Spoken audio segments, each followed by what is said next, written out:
Hello, everybody, and welcome to the very special BSTV Esports Edition broadcast of Round 7 of the V8ESC here at Sandown. I'm Tyler Newitt, joined in the booth by my BSTV Esports teammates Rob Venn and Sam Boozin. Rob, fresh off the plane from Australia. Did you get down to Sandown? No, I didn't get down to Sandown. It was a bit too far away, but yeah.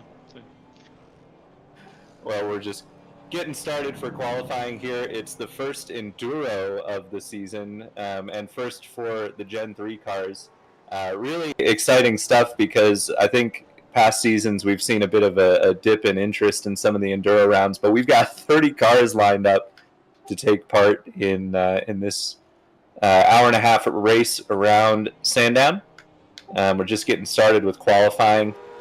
It was incredibly tight at the top in practice. We had the last time I looked, I think it was David Burns at the top, but there were a number of drivers in the 8.2s, and really I think have to go back to the 20s or so to get to a driver who was more than a second back. So we've got cars on track for qualifying now.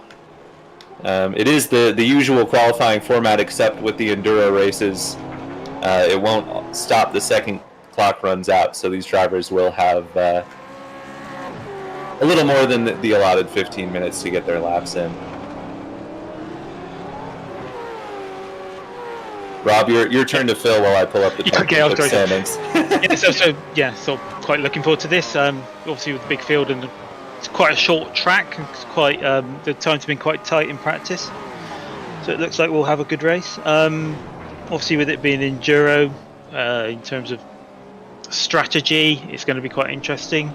It looks like it's probably going to be a two-stop, but then the size of the short, you're going to end up with a short stint in there somewhere, and where you utilise that in the race is going to be quite interesting. It is, and with the amount of cars we have on the grid, there is always the chance of a safety car if there's a track blockage, especially at the start. We've actually had it before at Sandown. We were talking before we came on air. A safety car here would not be at all surprising. That chicane that we see, I think that's Jeremy Rogers going through.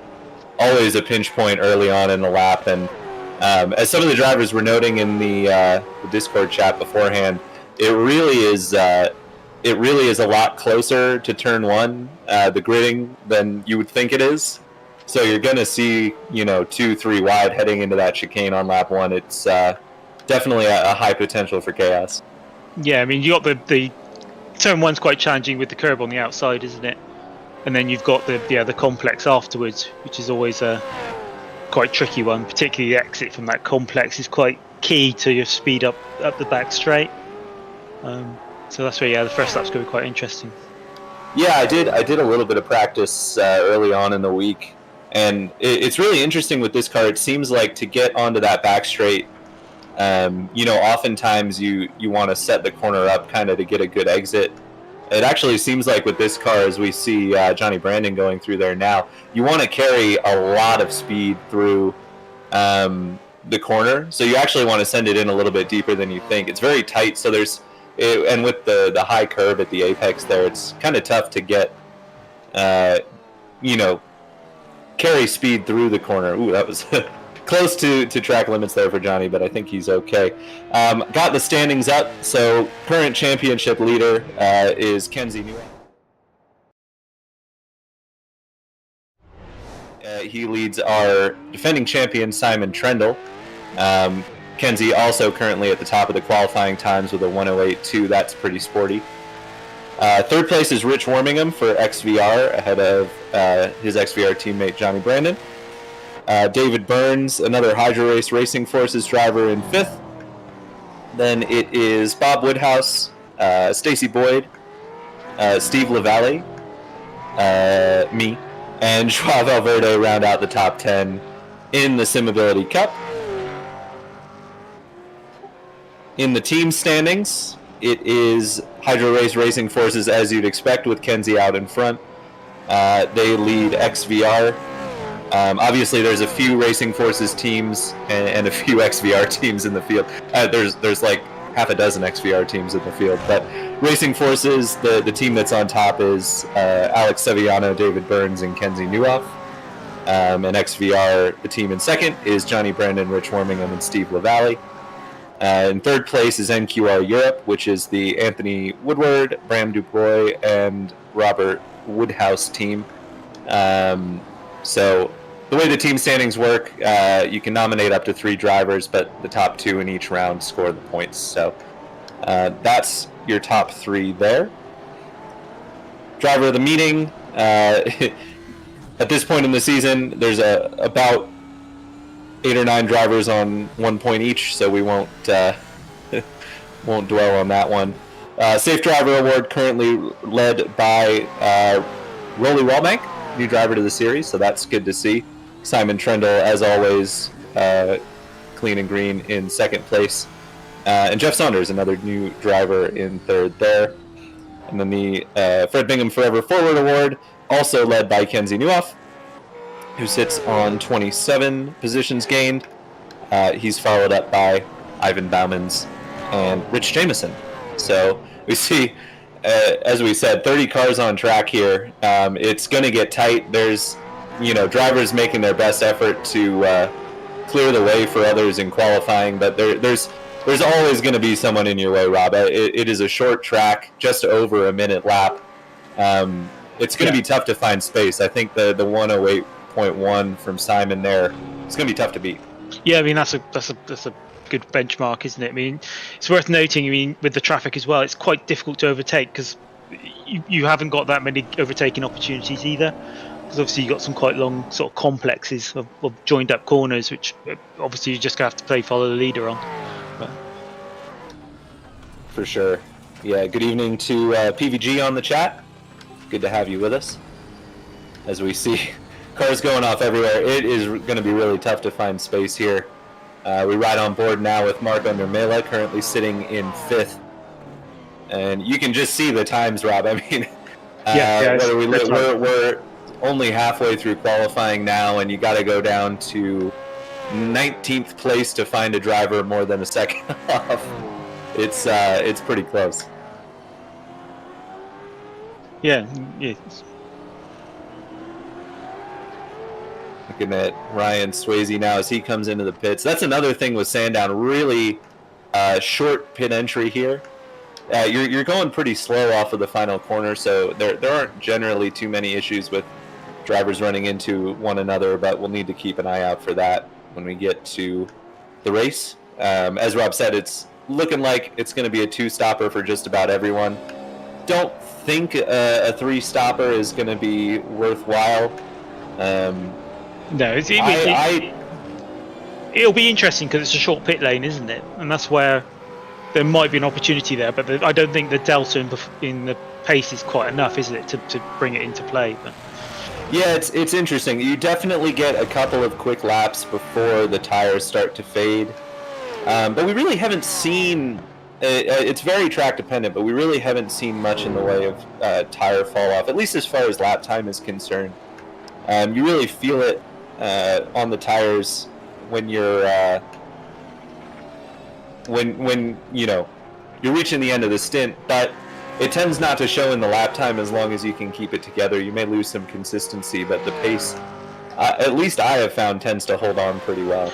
Yeah, I mean, I don't think the degradation is quite enough, is it, to warrant maybe going to an extra stop, isn't it? Because you almost need them to fall off a cliff, and I think the tyres just slowly degrade for me, to be honest. It's not like a big jump, and that's where it doesn't really bring into play, let's say, a 3-stop here, I don't think. But it'll be interesting to see what happens, wouldn't it, in terms of, because you might do it in terms of track position, mightn't you, in terms of traffic and that type of thing, because it can open up some opportunities that way. But yeah, it's a good shout. I think that an extra stop is always going to hurt you, and maybe early on you'll be able to kind of find yourself a gap by stopping, but I think you're going to run into trouble, later in the race where there's just not going to be gaps on the track. I think once the field gets spread out, it's going to be really tough to find the clean air to make an undercut work.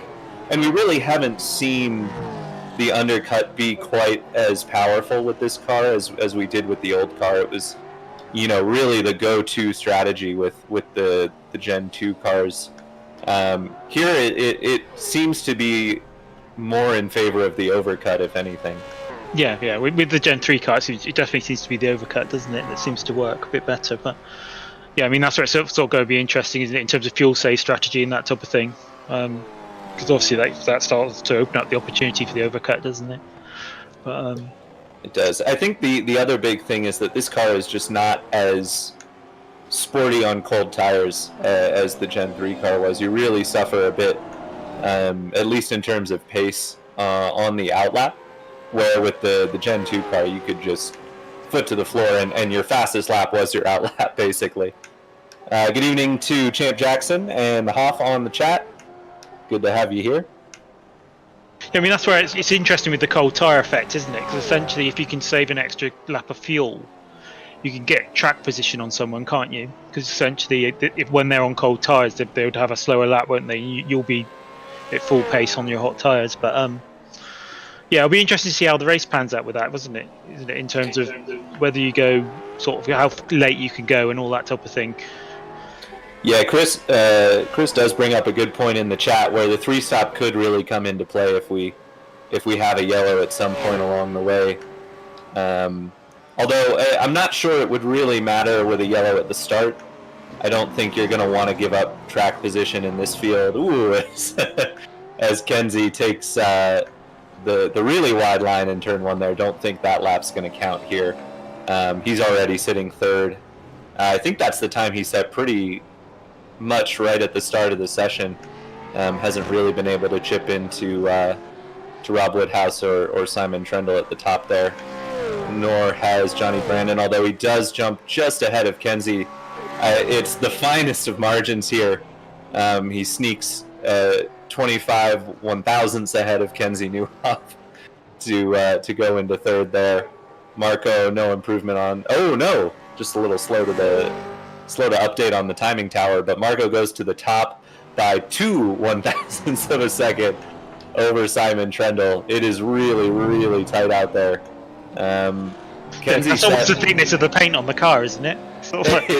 It sure is. And we were told not to spoil anything from the race, the real life race this past weekend for producer Sam. But yeah, fair to say that reflecting real life pretty well here, as we see Bob Woodhouse. He's bailed on that lap. Not a ton of improvements showing up on my timing screen at the moment. Johnny Brandon's got a green first sector, but he's off a little bit in sector 2, and he crosses the line just there with no improvement. So that is looking like it's going to be fourth for Johnny. They could get one more lap, one more flyer if they get out of the pits right now, but it's going to be pretty tight. Got to cross the line before you get to that 15-minute mark on the session. Improvement there for Ryan Swayze. He goes to 8th. He was pretty quick. He, I believe, made his series debut in the last race weekend. I might be wrong there. He might have been here from the start of the season. He certainly has shown pace when he has been able to race, and showing it again here to be in the top 8 with the contingent of drivers that are out on track. That's no slouch. Yeah, it's a strong field, isn't it? This is a really strong field. Yeah, good to see Tony back as well. He's been, as we know, working his way back from a leg injury that's been troubling him, and looks like he's starting to find that pace in the new car as well. Sitting 12th now behind his broader NQR teammate, although they are, for the sake of the team's championship, in different teams. Bram Dubois in 11th. It's worth noting with Tony's only 4/10 down, isn't he? On the whole time. He's 12th, but yeah. Yeah, typically half a second is a fine margin. And in this case, it certainly is a fine margin as we see Bram bail on that lap in spectacular fashion. Yeah, it doesn't look like Tony is on a flyer here. Yeah, he's so no improvement. So I think we've got... I'm not showing anyone else on track, so this looks like our grid, and we'll go through it in just a moment once everyone's getting set up.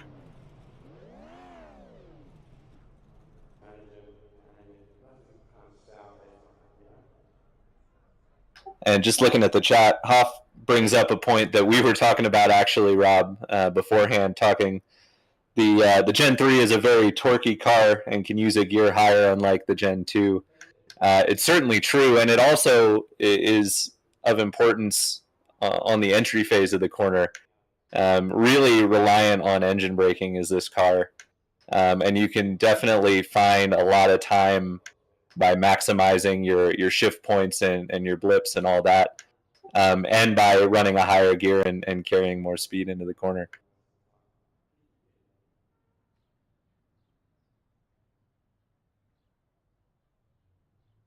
So just waiting for the last 10 seconds of the session. Yeah, it just needs to tick away here. A couple more folks in the chat, a couple of drivers who are itching to get out on track. Sean Smith, who is joining us for the first time this weekend. Great to have you. Hopefully you don't pop up too much on the broadcast for the wrong reasons, but it's I'm sure you won't. We've had a lot of really awesome drivers join the grid for this season, and sure that you will be another. Ant Woodward described his qualifying experience as struggle street in turmoil town. He's down in 16th, so definitely not where we expect to see Ant towards the front of the field. So here's your grid. Marco Nurmela grabs pole for the Enduro by 2 1,000ths over Simon Trendle from Team Chimera. Then it is Rob Woodhouse from NQR Europe alongside Johnny Brandon from XVR, Rich Wormingham from XVR next to Kenzie Newhoff.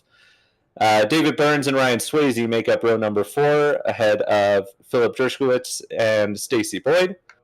Bram Dubois and Tony Klusterman are the first cars outside the top 10. A couple of NQR cars there. After that, it's Nikolai Bogatyrev and Greg Carr making up the big NQR chunk in the middle of the field here. Then Joao Valverde and Ant Woodward. Riley Wallbank and Mikko Koitinen make up row number 9 in front of Benjamin Urin and Jamie Wilson. Sean Smith qualifies 21st on debut alongside Anthony Young from XVR2. Then it's Jeremy Rogers and Peter Evans, another XVR2 car there on row number 12. And at the back of the field, Ivan Baumans and Darren Reynolds lead Vincent Skilbeck, Jeff Saunders, and Stuart Brown. So a few cars back there we don't expect to see in the high 20s. Vince, Jeff, and Stuart, I'd imagine they had some trouble in qualifying. Yeah, so here's the painful bit when you're waiting for the lights to go. Certainly is. And we'll see. Hopefully we have a clean run here. I've been very impressed by the driving standards we've had in the league so far. I know we've had a couple of protests, which were the first in several seasons of the series, but I think the new drivers have done a really great job of respecting the... Yeah, hopefully not a commentator's curse here, but clock is winding down. We should be getting the lights here in just a moment. Yeah, I've been a bit slower than Pete to set up the 2-minute grid. So. Okay, here we go. Thanks, Sam. Lights coming on. And they're green. See some NQR cars jumping out of line in the back. It looks like a pretty even start for Marco and Simon. As Johnny's under attack into turn 1 from Rob. Oh, and we've got trouble. That's Rolly with damage. I see Greg Carr dropping through the field. But other than that little schmozzle. Oh, and that looks like maybe Vince off as well in the back there. So more trouble for Vince. He's had a rough start to the Gen 3 era. But at the front of the field, everything in close combat here. Johnny trying to make a move on Simon. and he'll get that done. Simon, I would imagine, not too eager to put up a fight in the first lap of an hour-and-a-half race. But it looks like most of the field has made its way around, isn't it? So it's quite good. Yeah, certainly, you know, a little trouble there. We saw damage to, looked like Rowley, and close quarters there between Jamie and Tony Kloosterman. Yeah, Rowley and Greg definitely had some damage and will need to make a stop here. Joao Valverde also with damage in the pit lane now. I think he was the Racing Forces car we saw that looked a bit beat up. Back at the front, Johnny putting pressure on Marco here. And everyone pretty evenly spaced. But it's sort of interesting what sort of thought process you go through this early in the race, isn't it? In terms of, do you just tuck in and sort of follow the leader for a bit and try and save a bit of fuel, or do you just go for track position, isn't it? So. It's a really interesting thought, and I think there, as we see, that looks like Greg Carr lining up for a move on Darren Reynolds towards the back here. Greg delayed early on, but Darren misses the corner there. He's going to drop back a bit. Looks like Vince doesn't have too much damage there, so hopefully he's all right. But yeah, it's an interesting thought, Rob, and I think there are... Oh, that's trouble for Jamie Wilson. And there's another car around. Oh, Tony, we saw them nearly having contact the lap before in the same corner. Wonder if it was a similar incident there. We'll get a replay of that. Jamie seems pretty much on his own here. Oh, just broke on the grass, I think. Oh, and Tony didn't give a wide enough berth and just got clipped by the back of Jamie's car. Yeah, it's just unlucky, isn't it? Yeah, it's a tough break. But yeah, Jamie did everything he could, it looked like, to keep that locked down and just swung out a little bit with the momentum he had. And unfortunately, that cost Tony. We're going to get a look back at the start here, see what went down. I'm guessing, based on the cars who were in strife, it was Rao and Greg Carr coming to blows here. So Tony got a bad start. They're 4 wide heading into turn 1. Ooh, and it's Nikolai who spins Joao into his teammate. I'll need to look at that again, but it kind of looked like Nikolai just drifted left a little bit. It's tough to say. Yeah, it does look fairly... Both of them are fairly straight, doesn't it? It's a bit of a... Oh, no, yeah, they're both kind of moving together, and you know, Joao's trying to move over to line up the first turn. I think he just probably didn't realize that they were 4 wide, because you don't generally expect that early on. But no, I don't think you can't get away with rubbing in that scenario, can you? As soon as you get the unloading on the rear, you're just going sideways, aren't you? So it's a bit of a... Yeah, exactly. But yeah, no, I take back what I said. That was not certainly not Nikolai drifting left. Yeah, if anything, Joao was moving over on him. So pressure here on Jeremy Rogers up in 14th from Mikko Koivunen, and Sean Smith, the newcomer, taking a look as well. Good battles here throughout the field. This group looks like they got a little split off. I think that was from Jamie's incident. They were running in behind, so they've got a little bit of a gap here. Does Jeremy to the car ahead of him, which is Ant Woodward. But he's got a whole train of cars ready to pounce if either of those drivers make a mistake. Yeah, that's a horrible feeling when you look in your mirrors and you see that many cars. But yeah. It's definitely not for the faint of heart, as we see a move here. Greg moving past Stuart Brown. So some of the cars that we know are out of position from the initial batch of incidents. It'll be interesting. We do obviously, all drivers have one fast repair, so some of these cars who have had contact will expect to see pretty much as soon as the pit window opens. And if you are going to see anyone go for a 3-stopper, I imagine it'll be one of those. You know, you look at your Greg Cars and maybe your Vince Skilbecks, as we've got some smoke up ahead. I think that was Nikolai having a trip through the gravel. Really really easy to do in that corner. It's so on the limit of braking, and if you just hit the curb a little too hard, very easy to lock up.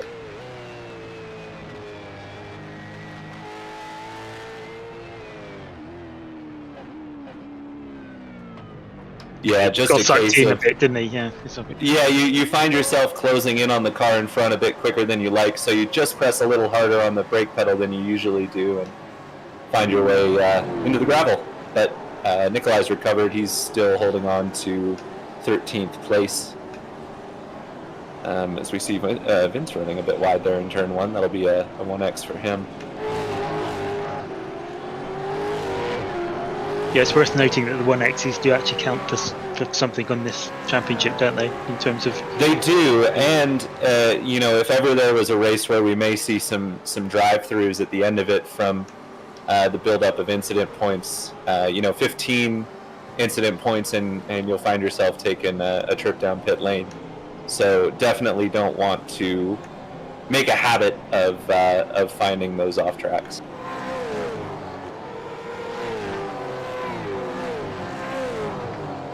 And one thing I did notice in the little bit of practice I did, Rob, is, whoa, that was a big slide from, I'm not sure who that was, maybe Ben Ren, yeah. But you really notice that as people make those mistakes and find their way into the gravel, the exit of that corner starts to get really slippery with the buildup of stones and debris on the track. On board now is Stuart Brown, who's in behind Tony Kloosterman, a recovering Tony Kloosterman, and a recovering Jamie Wilson from the same incident in front of him. It's quite interesting at the front because it looks fairly static at the moment, doesn't it? In terms of there's not that much sort of pressure being put on and attacking goes there. It's not looking over people's shoulders or anything like that. Yeah, it takes us back to the discussion that I think we got interrupted by the Jamie incident on, but it's definitely important to have track position in these cars. It's really tough to pass. It's really interesting because it's a lot easier to follow in these cars. You don't get the same aero wash effects that really stalled you out if you got even within half a second in the Gen 2 cars, as we're on board with Greg Carr here. But at the same time, because these cars are so even and the drivers are so even, it's tough to actually make a pass happen. Kenzie trying to effect one here on Rob Woodhouse, and he's going to get that done. That'll move Kenzie up to 4th position. So it certainly makes sense to sit in behind and save a little bit of fuel where you can. And a lot of the drivers up front will be doing that, trying to make up as much time as you can in the pit stops. But you don't want to get stuck too far back because you can only make up so much ground with fuel saving because everyone's doing it. Yeah, but that's where you sort. Yeah, it's easier to gauge it, isn't it? If you're second or third car in a group, to gauge how much fuel saving you can get away with and that type of thing, isn't it? Whereas if you're a leader, it tends to be a bit more difficult to gauge what's going on behind you, doesn't it? Because that's where when I'm in that type of situation, you tend to say play with your fuel save, don't you? A bit in terms of making sure you keep in contact with the car in front to give you that opportunity. So yeah, absolutely. It's you want to. At the end of the day, you want to be as far forward as you realistically can be. But especially in an endurance race like this, you don't want to chew through the tires trying to make a pass happen. Sometimes it's better off just to sit in line and save some fuel. And I'm sure we'll see more, more action happening in the third stint of the race. Yeah, that's where you get all the points and everything like that at the end, isn't it? Essentially, that's where it's going to be quite interesting in terms of how the pit stops shake out, isn't it? That's where we'll get our first idea of what's happening. Really, it is, and it's interesting too because a lot of the discussion has been centered around when we all meet up in the debrief room after the race. it really is a case of, you know, those top 5, 6, 7 cars may be able to kind of manage their race and run to a pace that they're comfortable with, as we see Greg Carr attempting a move here on Anthony Young. I think he is going to clear him by the time we get to the chicane here, and Jamie thought about having a look as well. He's going to have to wait till the back straight, though. You know, the discussion is, if you're out front, it's kind of a positive feedback loop in a way, because when you're out front, you can kind of manage yourself just a little bit. But as soon as you start to get back, you know, outside of the top 3, top 5, it is fierce. And, you know, everyone is fast, and everyone is trying to get as far forward as they can, because they know that, you know, there's a limit to how much time you can make up on pit road, right? So, you know, if you can get yourself up to, say, 5th instead of 15th, which may well be, you know, a span of 10 seconds on track, because we get these big battle packs. You see Philip Dershowitz here pressuring Ryan Swayze, and this seems to be kind of the split from the top group that we're seeing. It's just important to, you know, it becomes harder to manage your race. So we really see that big split happen from the cars kind of at the front, and then everybody in the mid pack. Yeah, it's where you get the incidents happen and that type of thing, isn't it? And you start to see the gaps, and then, I mean, gradually over time, the field stretches, doesn't it, almost? And that's where, yes, early on, you sort of do need to push harder, don't you, to make sure you keep in contact, so you've got that ability to jump further up the field. But... yeah, absolutely. Looks like Kenzie's starting to apply some pressure to Simon Trendle here. He's been closing in. You know, we'll see these gaps ebb and flow, as we've been saying. I'm sure Simon's saving some. I'm sure Kenzie is also saving some. Is that a solar panel on the top of Simon's car? Yes, it is. That's as Pete loves to highlight in each of our broadcasts. Yes, Simon did put a solar panel on his car. Reflective of his energy saving abilities, which really are second to none. So his secret little solar panel there that everyone knows about, but surely it's not connected, by the way. yeah, that would be trouble with that group we were just watching before. That's Ryan Swayze around. Looked like Philip might have been waiting up for him there, as Ryan's doing a 3-point turn in the back, but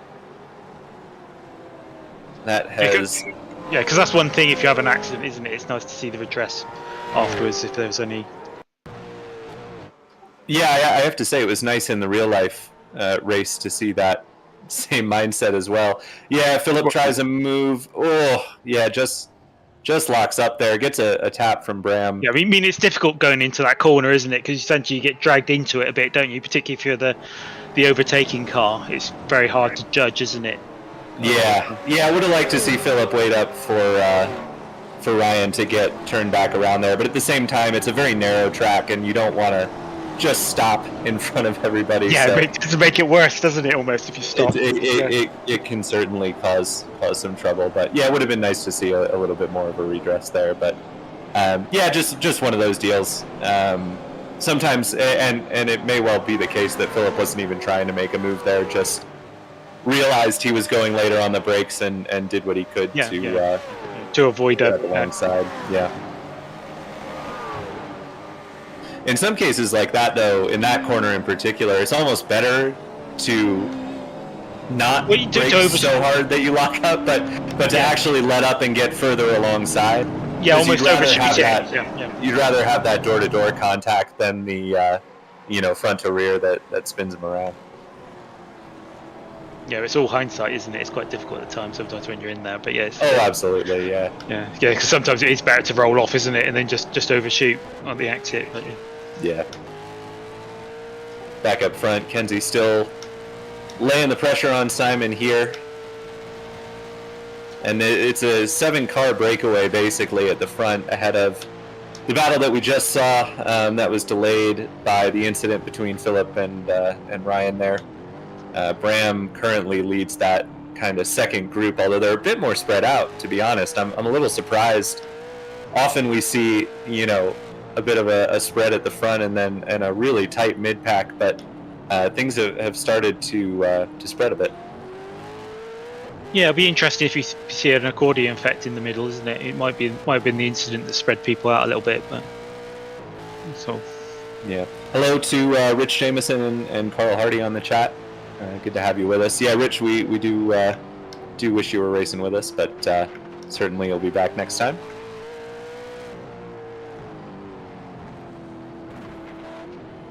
Riding on board here with Kenzie. He is right up. But there's just yeah, I mean there's nothing you can do. It's not an overtaking corner, as we saw there.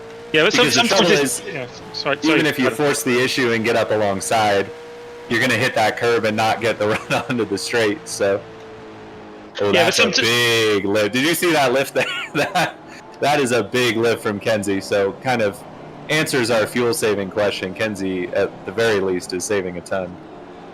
Yeah, it's interesting with the applying of pressure, isn't it? Because sometimes it's not necessarily that you're looking to make a move. It's more around sort of not giving the car in front time to think and that type of thing, isn't it? And also with fuel saving and that type of thing, it makes it a lot more difficult if you've got someone close up behind you, doesn't it? So it's not, because sometimes you can do it, can't you? And you're not necessarily looking for a move. You're almost trying to push a mistake or something like that. Oh, speaking of, that was, I think, Ivan Bauman's going off into the gravel there. And Greg Carr going through. Ivan, now recovering in front of a big pack with a head of steam. He's doing a good job here. Oh, yeah, good, yeah. Yeah, did a nice job to let people through, and he is our first. I have to double check. I know Joao has been in the pits for repairs, but I believe Ivan is our first. What I would consider a scheduled stop. Yeah. Ugh, just clip the curb under braking, and that'll do it. Yeah, but it's definitely, in terms of strategy, it's probably definitely doable, isn't it? From here. Oh, that was a Jeremy Rogers facing the wrong way, and he's had to reset there because I don't think you're going to be able to get spun back around. Maybe all on his own here. Yeah, just lights him up on exit. Ooh, and got a good piece of the fence too. Jeez. Oh, and Jamie very nearly did the same exact thing.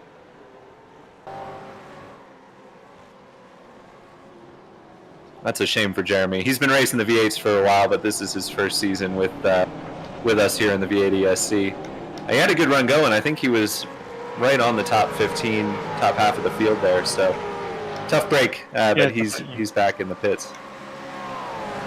Yeah, it's one of the unfortunate things about this track, isn't it? If you spin on that corner, you can't really get turned around easily without, well, particularly with the field size we've got today.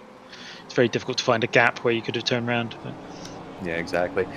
So maybe not a scheduled stop for Ivan, though. It looks like he is out. So maybe it looked pretty innocuous when we saw him go off, but maybe something more sinister there. Yeah, maybe something sort of sim rig hardware related rather than because the car didn't look damaged, did it? But yeah, exactly. It looked fine. So maybe, like you said, maybe a hardware issue. But jumping back, this is a really tight battle we've seen pretty much since the start. Stuart Brown leading this train ahead of Jeff Saunders and Tony Kloosterman. Tony obviously still working his way back forward. He hasn't really been able to make up the ground that Jamie has on his way back up. He's up to 19th, Jamie, but Tony's stuck a little bit further back here in 24th.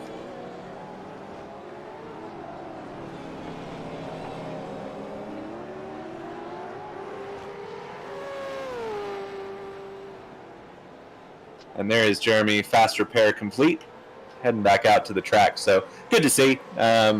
Obviously, it can be.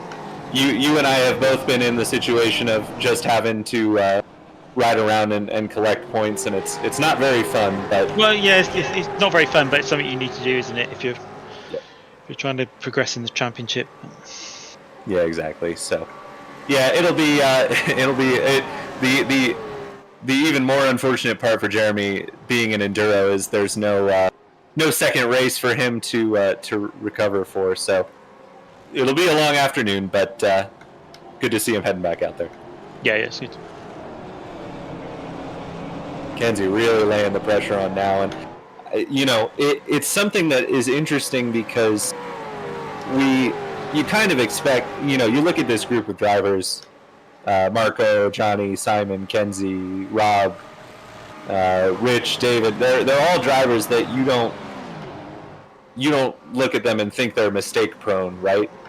But this car is so much more on edge than the Gen 2 car that it is absolutely not out of the question to see these drivers make a mistake. So Kenzie keeping the pressure on Simon, to be honest, I mean that's one of the big things with racing this type of car, isn't it? It is the trickiness of the R to drive. I mean, even the Gen 2 it's probably one of the harder cars to drive on the iRacing sort of service, isn't it? In terms of it's a big challenge. You haven't got any traction control, you haven't got any ABS, and that type of thing. So. Yeah, and it's fair to say I have a win at Detroit this year only because I did exactly what Kenzie is doing now to Simon for about 20 laps, and finally he made a mistake. So it definitely can work. It won't work every time, and Kenzie will know that. But at this stage in an endurance race, we'd be done with our sprint race at this point, 22 minutes in. But they're all in it for the long haul, kind of waiting out to see how the strategy plays. We did have our first scheduled stop from Tony Kloosterman just a lap ago. He was in for 20 seconds, which is a pretty, I think, standard pit time. So that should be an indication that the pit window is open, which seems about right. Yes, he's about right. 20. He'll have to do a couple of longer stints. It means he took his short stint now. But if you look at where Tony is on track, I think he is in some clean air. He is a lap down. So if we do have a safety car, which seems pretty unlikely at this point, that might be trouble for Tony. But as it stands, he's got some clean air, I think, to run around in and make up some time. This is what we were talking about, right? It's about, if you're going to do the undercut, you're probably doing it to get out of traffic, and we know Tony was further back than he wanted to be because of the incident we saw early on. As we see Vince going by, Ben, you run there? Yeah, so that's where Tony's going to be pushing like hell now, isn't he, in terms of to try and get that. Yeah, absolutely. I'll be keeping an eye on his lap times. He's just done his personal best sector 2, so he's definitely pushing on.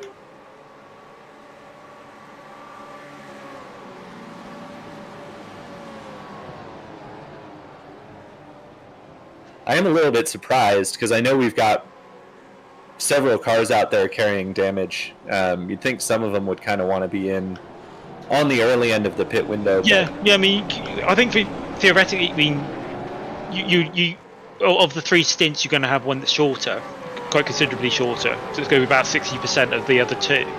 So it is quite surprising that the cars would. But if you got damage, it's not really hurting your lap time that much. Then you tend to run it out, don't you, as long as you can, particularly early in the race because of the field spread and that type of thing. Yeah, that is a good point. The other thing I noticed with Tony's track position is he's actually got his teammate Bram DeBoy to pull him around, which will be helpful. Getting a tow, I think, and also saving some fuel, which will probably come into it for Tony, seeing as he was early, wasn't he? But I don't know. I suppose if you save a bit of fuel now, it gives you a bit more options later on, doesn't it? But yeah, it should. Not top team. So, I guess the instead of having a short stint, the other strategy, of course, would be to kind of split it up evenly, come in around the half-hour mark, which is coming up in a few minutes here. So that, I would say, is probably what we're going to see most of the, well, evidently that's what most of the drivers are going to do, otherwise they would have been in already. To be honest, most of the time at the start of the race, you tend to try and run the first stint as long as you possibly can, don't you? Because essentially, it tends to open the windows later on. It's only if you're really caught in a group that's got you're faster than, isn't it? You tend to come in early. But exactly. I feel like we will see one of these drivers in this lead group of 7 try something. You know, they're not. It's so interesting because it's a risk, isn't it? It's particularly early on in the championship and that type of thing, because we're sort of fairly early on still, aren't we? That almost. It's whether it's worth the risk, isn't it? Because if it goes wrong, it'll go wrong big time. Basically, you'll end up in the wrong place in terms of. It's almost easier to stay in, isn't it? Because that's the low risk option, is to keep an eye on everyone else and then just go either a lap either side, almost, or a lap later if you can. Yeah, and I guess, you know, to the point we were talking about earlier, somewhat unexpectedly, the mid pack is really spread out.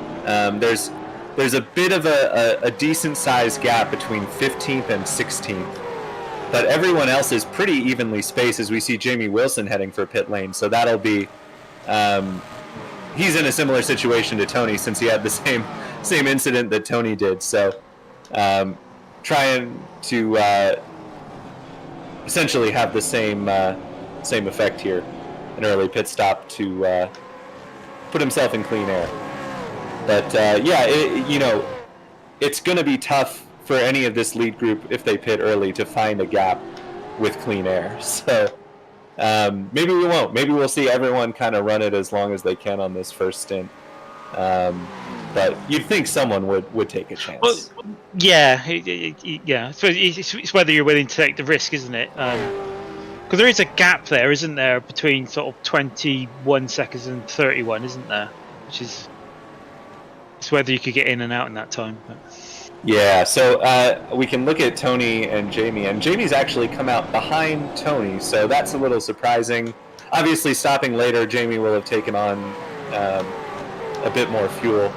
He had 6 extra seconds in the box over Tony, so that'll all be fuel at this stage.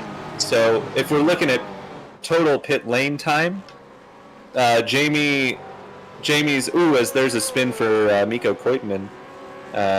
Interesting spot to do it. Maybe he just got too much. He's already squarely in turn 1. Let's see, does he get on the grass here? Yeah, not too much, just you just need a little bit on the back, don't you? That's the thing. It's not. Well, the trouble for Mikko there is, what you need to do when you get up on that curb is just keep the car going straight, and you won't brake as well being on the curb, but it's better than braking out of control like he did. Yeah, it keeps it in the line, doesn't it? That's the thing. Exactly. And you can still, you can carry a lot more speed into that corner than you think. And you'll be slow onto the straight, but you won't be sideways. So, and Woodward in the pits now. What I was going to say, total pit lane time for Jamie, 48 seconds. So that would put this lead group kind of right out. It would kind of spit them out. Yeah, right at the back, basically, but ultimately not really in much clean air. Maybe a second or two gap, but yeah. So we've just seen Ant Woodward make a stop. Doesn't look like he filled it full. He was only in the box for 10 seconds. So that is another thing that we have to consider, is you don't have to fill up every time you stop. Obviously, we think that Jamie and Tony did, but if you're in a battle, if David Burns came in now, he could choose to do what Ant did, just take a little bit of fuel and end up at the front of this group. Yeah, Tyler, it looks like Marco's gone in. So yes. Oh yeah, I missed that. Thank you. Interesting. So race leader Marco Nurmela heads for the pits. Now they shouldn't be at the limit of their fuel here. Obviously Marco will inherently be saving less than the folks behind him because he doesn't have that toe, but it'll be interesting to see. It does look like Marco's going for a pretty full stop, 26 seconds in the box. That's about a second less than Jamie. So not totally full to the brim, but a decent stop. And that is Marco doing what we talked about and splitting this race up pretty much as evenly as he can. Thirds, isn't it? But yeah, it's bang on half an hour. But yeah, exactly. Sort of interesting, isn't it? Because it seems to suggest there's a tyre wear effect if you're going to do that.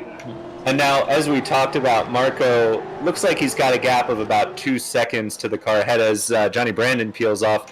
And this is just, exactly what you'd expect, right? So Johnny peels off to cover Marco.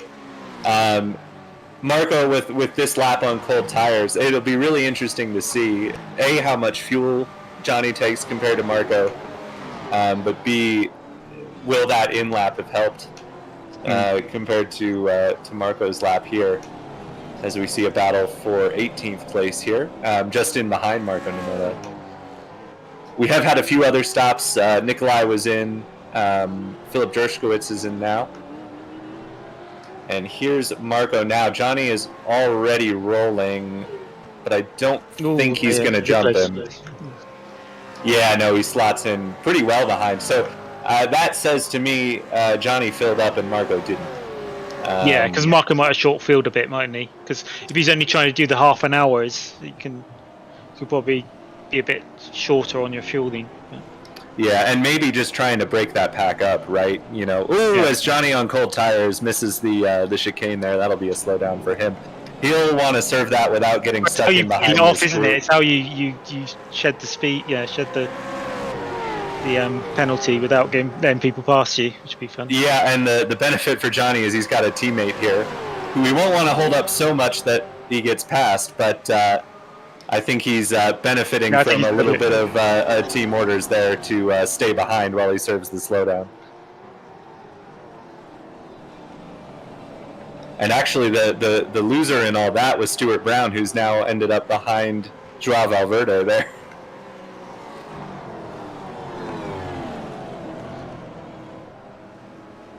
It looks like nobody from the lead group has stopped this lap, so Simon obviously pushing on here.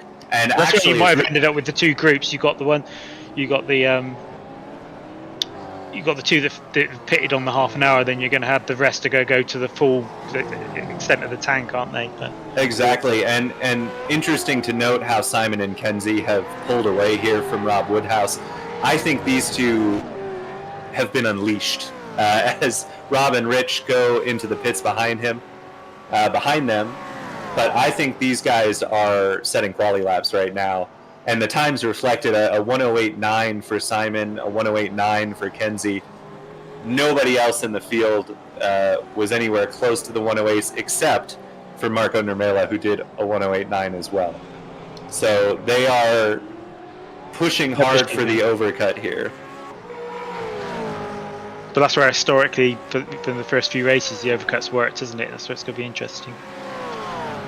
Yeah, and even still, we know that Marco short-filled 3 seconds less in the box than Johnny Brandon. So I don't know that these two are going to jump him unless they short-fill as well, but they're definitely trying to jump Johnny here. And with the slow outlap that Johnny had with the corner cut, I think they've got a good shot at it.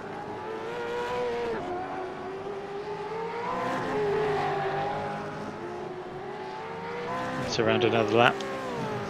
Yeah, interesting though, Rob Woodhouse and Rich Wormingham have both come out behind Johnny, despite Johnny's issues on the outlap. But that's whether they've gone for a full tank or not, isn't it? It'd be quite interesting how long the second stints will last in terms of. Yeah, and it definitely looks that way. Rob stopped for 33 seconds, Rich 32.8, and that plays a 28.4 in the box from Johnny. Oh no, that is. Is that Stuart Brown spun around? Yeah, Stuart Brown. Yeah, that's tough break for Stuart. He'd done well. He was up from last on the grid, up in top 20. And similar to Jeremy Rogers, exactly the same as Jeremy Rogers, yeah. I mean, that's a carbon copy if ever there was one. Yeah. And there's Jeremy Rogers going by. Very familiar, unfortunately, with that scene.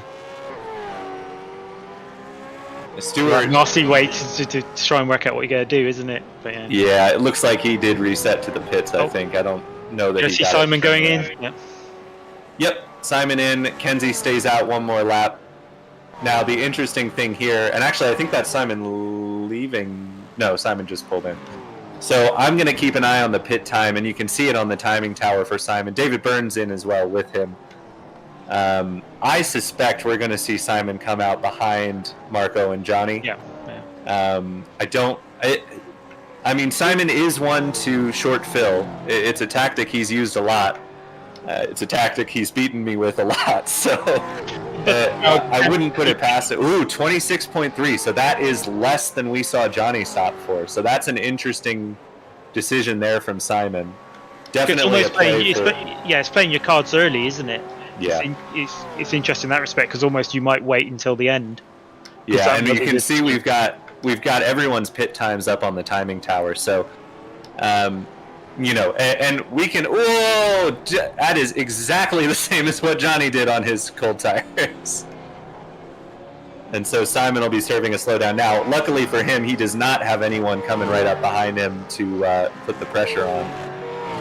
But we've got the pit stop times up on the timing tower for everyone now. And that is going to be a really good guiding post because you can pretty much use it as whoever has less time on the board now is going to have to, you know, pay the piper and serve that time on the next stop. But I was almost quite surprised that they pay. I mean, the likes of Marco and Simon have played their cards quite early, haven't they, by having the short stint in the middle. It's going to be interesting the way it plays out at the end, isn't it, with Bob? It's whether he comes back into play a bit. Yeah, it should definitely be interesting. It really, I think, will come down to, as we see Kenzie rolling, he was stopped for 32, so that's a pretty close to full fill for Kenzie. And he is going to slot in fourth, I believe. He's ahead of Rob here. Yeah, so that's where Kenzie's going to be quite strong at the end, isn't he? Because he's going to have the shorter stop. If he can keep in contact with the front three.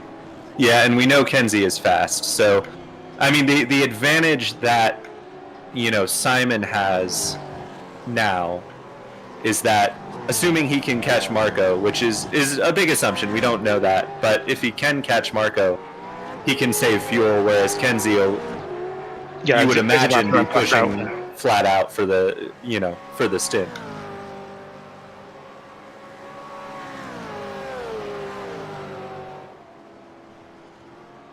But that's where Kenzie sort of needs the Simon and Johnny to keep up with Marco, doesn't he? Because that's where the risk is with Kenzie's approach. But, yeah, I think you're right. I think Kenzie and Rob are kind of in the catbird seat here.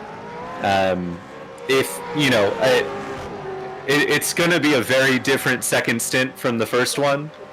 We're going to see, I think, a much more stratified top group with everyone kind of. Yeah, I think it was the peloton in the first stint, right? They were all that's Jamie running wide there and losing a spot to Ant Woodward. They were all running to a set pace that they had in mind that first stint, right? And I think this second stint is going to show us a much truer reflection of everyone's pace here, and we'll see how it all plays out. It's going to be really interesting. Yeah, because essentially I think we've probably got three groups, haven't we? Because Marco and Johnny are going to be fairly close together, aren't they? Simon's going to be in on his own, I think, and then Kenzie and Bob are going to be almost like a pair, aren't they, in terms of where they pit? But, it should be interesting here. We see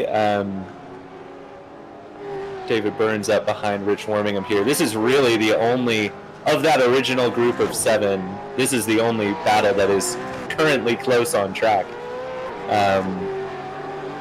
David putting pressure on Rich here. Everyone else is just about 2 to 2.5 seconds apart. Although Simon is closing that gap up to Marco pretty quickly. A 9.4 last time around for Marco, a 8.6 for Simon. So that gap is coming down for sure.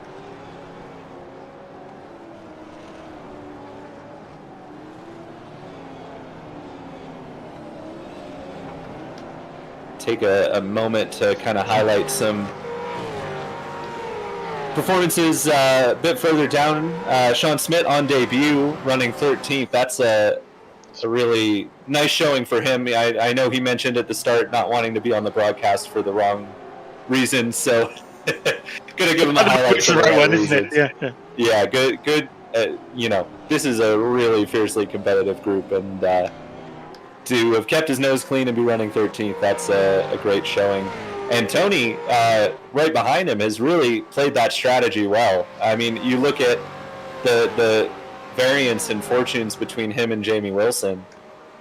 Before the stops, Jamie had moved quite a bit further up the order than Tony had.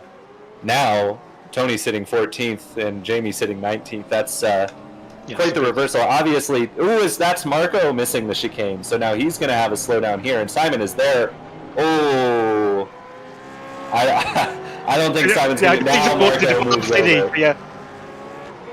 I don't think I would be too happy about that with Simon. Although, to be fair, Marco was, somewhat offline there, and Simon wouldn't have expected it. Yeah, well, that's where it's almost in that. I could sort of see what Marco was thinking, where you don't really want to move, do you? Because you tend to second guess what the person behind you is going to do. It's a bit. Yeah, so that's a bit different from what we saw from Simon, where Simon locked the rears going into the chicane, and that caused him to straight line it. Marco locking the fronts there, not getting the car pointed and maybe missing a downshift or getting the wrong gear or something. But that has cost him the lead to Simon Trendle, who is the quickest car on track right now. I don't think that surprises anyone. But that's where sort of Simon needs to make the gap now, doesn't he?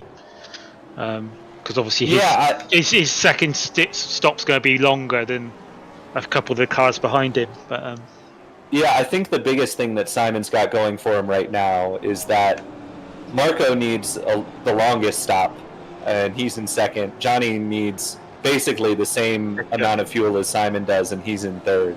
So if they can hold up Kenzie, I think Simon's in good shape. It really will depend on if Kenzie can make his way through Johnny and Marco, and that is no small feat. Yeah, it's keeping close enough, isn't it, to Simon, so the delta on the stop is longer than absolutely. Than the gap between the two cars. But yeah, it's going to be interesting. Here's Vince going for a move on Jamie into turn one, keeping it clean, and Jamie will hold on to that spot. It seems like Jamie is really struggling with grip. We saw him overshoot the chicane on the fast chicane on the backstretch into the hairpin, and as we highlighted, Tony, who has been able to move forward since the pit stop, Jamie going the other direction. It's a bit surprising. So now under pressure from Vince. We knew Vince was out of position from the start anyway, and he had a spin on lap one. So, but it's one of the things with these cars, isn't it? They're quite easy to overdrive sometimes. You end up having problems with tyre temperature and that type of thing. But yeah, see me at Snetterton for an example of that. But yeah, it is very easy to find yourself overdriving, and then once you're overdriving, it's very easy to consistently overdrive. Yeah, it's that vicious circle, isn't it, where you start to push a bit hard. You start to try and push a little bit more, don't you, almost, and find the time's not necessarily there. But. Exactly. As we see David Burns continuing to put the pressure on Rich Wormingham here. He is charging on, and they're both closing the gap to Rob Woodhouse in front, and in turn Rob is losing touch a bit with Kenzie, but that's mostly because Kenzie is one of the quickest cars on track right now. Really only Simon is faster, although last time around Simon was a second faster than basically anyone else in the top seven. So I think Marco having that moment and letting Simon through is the worst case scenario for everyone else in the top seven, because they really need it. It's released him, isn't it? And then he's been able to push. Yeah. We know Simon is going to have a bit longer of a stop, but if we look at the time, so he was stopped for 26.5 seconds, whereas Kenzie was stopped for 32.5 seconds. So Yeah, it's a 6-second delta, isn't it? Which is going to be, yeah, it's fairly close already, isn't it, in terms of gap, I think. Yeah, you know, and that is assuming that neither driver does any fuel saving this stint, right? Or they do that's right. exactly the same amount of fuel saving. If there's one thing that Simon is unbelievably good at, it's knowing exactly how much fuel to put in his car. You know, it's one thing. It's one thing to be good at fuel saving, and obviously Simon is incredibly good at fuel saving. But I'm also pretty decent at fuel saving. But what I have never been able to figure out is how to know exactly how much fuel to put in. Well, it's that strategy element, isn't it, and of how things are going to play out and stuff. It's what Simon excels at. So it'll be really interesting to see how this plays out. We should be heading we're probably about 15 minutes away from that second round of stops, maybe a little longer. Just about everyone stopped, you know, within the 5 minutes after the 30-minute mark. So. Yeah, but that's where you sort of expect Marco and Johnny to pit on the hour, don't you, almost, at the moment, if they're going for the let's say the 3 equal length stints. Yeah, that's Vince having some connection issues. That'll be a bit worrying if you're Jamie Wilson, having someone blinking in behind you. But behind you's probably slightly better than in front of you, though. But yeah. That is true. Yeah, for sure. And Vince is laying the pressure on heavy. This is a really good battle here. And another one up here, Tony and Sean fighting hard.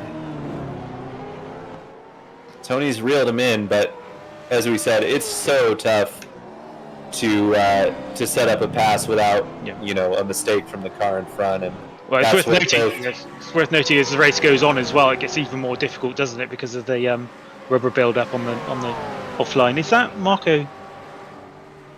Yes, that is Marco behind Johnny and Kenzie. So not sure what happened there. Is that another off track? Yeah, in braking. No, he's let them through. And maybe something wrong. Maybe there's something earlier. I don't know. Is he trying to get rid of a time penalty doing that? Well, you know. Is that Tony? Oh, that's a shame. Oh, no. Tony, who had done such a good job to get himself back up through the field with a spin there, is certainly not the first one to do it today, but that'll cost him quite a bit. Well, he did it in the slightly easier area to get back on the track, didn't he? But, yes, yeah, he was fortunate in that sense to have gotten it turned around, and now he's back down to 18th. So we'll get a replay here.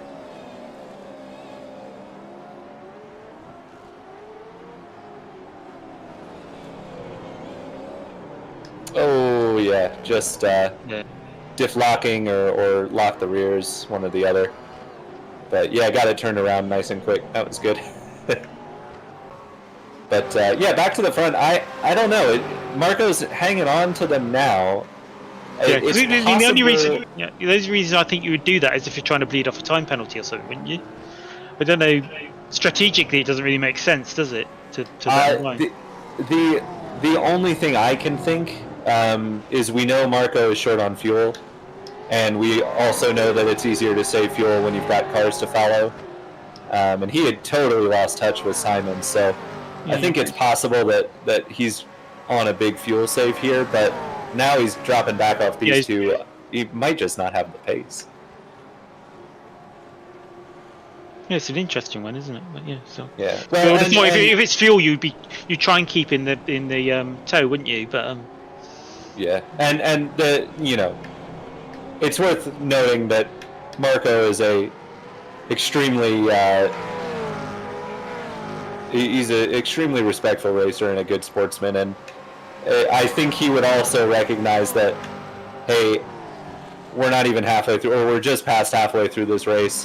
I don't have the pace in my car right now. I'm struggling. I'm gonna let you guys go through and do my best to hang on. But it does seem like Marco does not have a good handle on that car right now. That's the second lap in a row we've seen him really slide it into the hairpin. Yeah, but I suppose he's got the oldest tyres of the front bunch, hasn't he? That is true too. Yeah. He's only a lap older than Johnny, though, isn't he? But it depends how well you can save the tyres, isn't it, a little bit? Yeah, and Johnny not putting up too much of a fight here with Kenzie. Ooh, but he does try and cross him back over. That's tough, though, because you're headed right into another right-hander. So Kenzie gets the job done. I think that, is also a case of Johnny knowing that Kenzie's got a shorter stop next time. He's going to be going through anyway. It does set up the Simon Kenzie fight now, doesn't it? In terms it sure does, yeah. Clear air, and we'll see what happens. Yeah, the other thing that's possible, and that was a big slide from Jamie, and he's lost another spot there to Vince. See if there was contact or that. No, that looks like it was Jamie on his own. Yep, not the first one there either. Yeah. But the other thing we haven't talked about is obviously and we saw it a little bit there with Jamie. The marbles have been building up, and it is really rough. If you get your car out kind of substantially into the marbles, you're going to be slow for a good long while. Yeah. And I do wonder if maybe that was affecting Marco as well, because now he's hanging on to the back of Johnny and Kenzie just fine. So maybe some debris on the tires or something else that caused him to be slow there. On board with Tony riding behind Rolly, who is another driver who I think deserves a shout out. Kind of a quiet race for Rolly, but he's kept it clean, which is more than can be said for some of the drivers today. It's one of those things, isn't it? If you keep it clean, you sort of stealth your way up the field. Just by you pick up all the easy places and that type of thing where people make mistakes and stuff like that, don't you? It's definitely exactly. a bit of He was one of the later stoppers too on lap 30, so he's so he's in a strong strategically as well, or doing well on the strategy as well.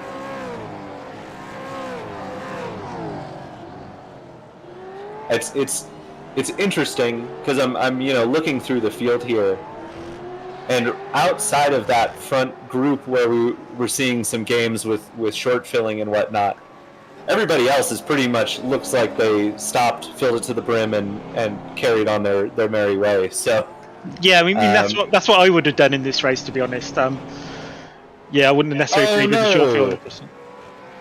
That looked like a technical issue for Sean Smith. What's going on there? You cursed him earlier. I know. I feel bad now. Oh, that, yeah. Yeah, it definitely looks like technical, doesn't it? It's something hardware related. Or we'll have to see if he lets us know what happened there on the chat. But that's a shame. He was having a really great race. So tough to see. But we head back to the battle for second. Yeah, sort of interesting because Kenzie's 5.5 seconds down on Simon, isn't it? And the delta in the pits was 6. Yeah, and the lap times are pretty.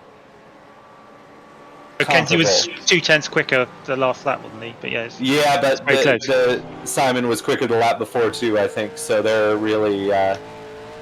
Trading. Yeah. Oh yeah.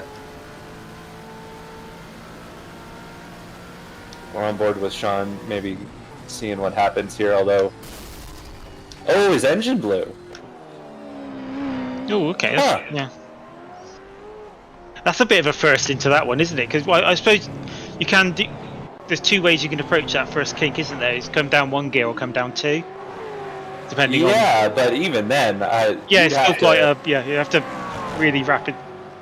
Yeah, down changes. Maybe miss a gear or something. Because just with the sequential in these cars, I mean, we've only been racing them for a few months, but I have not seen one blow an engine yet. So I've never done it. I think, I don't know. I think there was someone blew an engine, didn't they, in one of the races early on? Yeah, I think from front end damage though, not from. Not from down changes. Mechanical like that. Yeah, that's a shame. Oh, and Sean said blown engine on the chat. So, sorry to see you out, Sean, but yeah, you were having a great run before that. As we see Jeff Saunders putting the pressure on Anthony Young. Oh, and he's back going. Oh, I guess that'll be the faster pair. Yeah. the faster pair fixing the engine lickety split.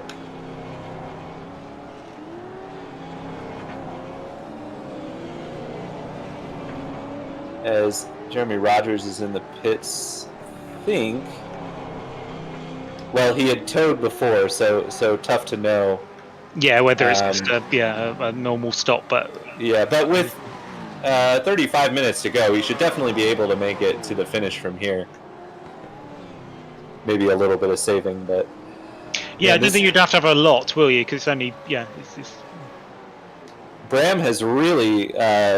We just jumped away from it because we've got Rowley now putting the pressure on Ant Woodward, and this is for 15th. So Rowley, as we said, benefiting by keeping his nose clean and capitalizing on some misfortune. But here's Marco, as expected, first into the pits. So he was stopped for. Oh, he's just stopping now. So he stopped for 26 seconds on his first one. It's going to be around about 33, 36, isn't it? Because it's going to be probably a full fill, I would think. Yeah, well, it's tough to know how, what the total fuel at. I think I saw someone saying 66 somewhat early on, but I don't know if that, that doesn't account for fuel saving, I don't think. So, as we see a battle here now, Rowley trying to get by Ant Woodward, and then Tony, getting into the marbles there. Oh, and Ant's... Whoa! Oh, what happened there? Yeah. That was bizarre. That looked like Ant getting in the marbles too, but it happened. Well, it almost looked like a down change when you wanted an up change, almost, didn't it? Yeah, that was bizarre. So yeah, gets out, definitely in the marbles on the exit there. Ooh, yeah. Yeah, so yes, from 4th to 5th, isn't it? It's interesting. Yeah, that's strange. Huh. Well, he's back going now. And Rowley... Oh, this is the replay again. Yeah, so it's Tony, yeah. No, it was an upshift. He just spun the tires up. Well, and I guess Ant does use the clutch, so maybe just you kicked it, yeah, maybe. Yeah, fed it in too quick there or something. But as we see, man, poor David Burns has just been laying the pressure on Rich, and Rich has just been unflappable all race long. And this is the irresistible force versus the immovable object, isn't it? But yeah, and it's really brought Bram into this too, because he was 4 or 5 seconds back at one point. Now right on this group here. We've also had Rob Woodward in the pits, and now Bram goes in. He's going to try and undercut these two. So Rob Woodward's made his final stop, as has Marco Nermella. And Rob is 1 second behind Marco, so that's a big gain in the pits. Yeah, you can see him right there. And so that is the difference, we talked about in the first stop. Marco, short of a full fill by about 8 seconds. This time, Marco filled for 29. Yeah, which is quite short, isn't it? Yeah. And Rob filled for 24 and a half. So Marco definitely did some fuel saving to negate a bit of that. But yeah, that is the difference in how these drivers chose to split up their fuel stops. Really, honestly, feels a lot like how it has worked in the real V8 supercars races for the last couple of years with the mandatory fuel drops. It's a little bit different because that's not an option in racing. Yep. Yeah. So Johnny, we expect to be somewhere in between the stop time for Marco and Rob. So looking at that's where you expect him to be in front, don't you? In terms of in front of Marco, yeah. Well, he was ahead of Marco anyway. So we do expect him to have a shorter stop unless Marco really did a lot of fuel saving. Philip Jerzowick's in the pit lane as well from, I believe he was running in 8th at the time. So Johnny's rolling well in advance of Marco. yeah, he'll be well clear here, even getting up to speed. So that was, let me see, I lost track of them. That was 27 seconds. Oh man, that was nervy there.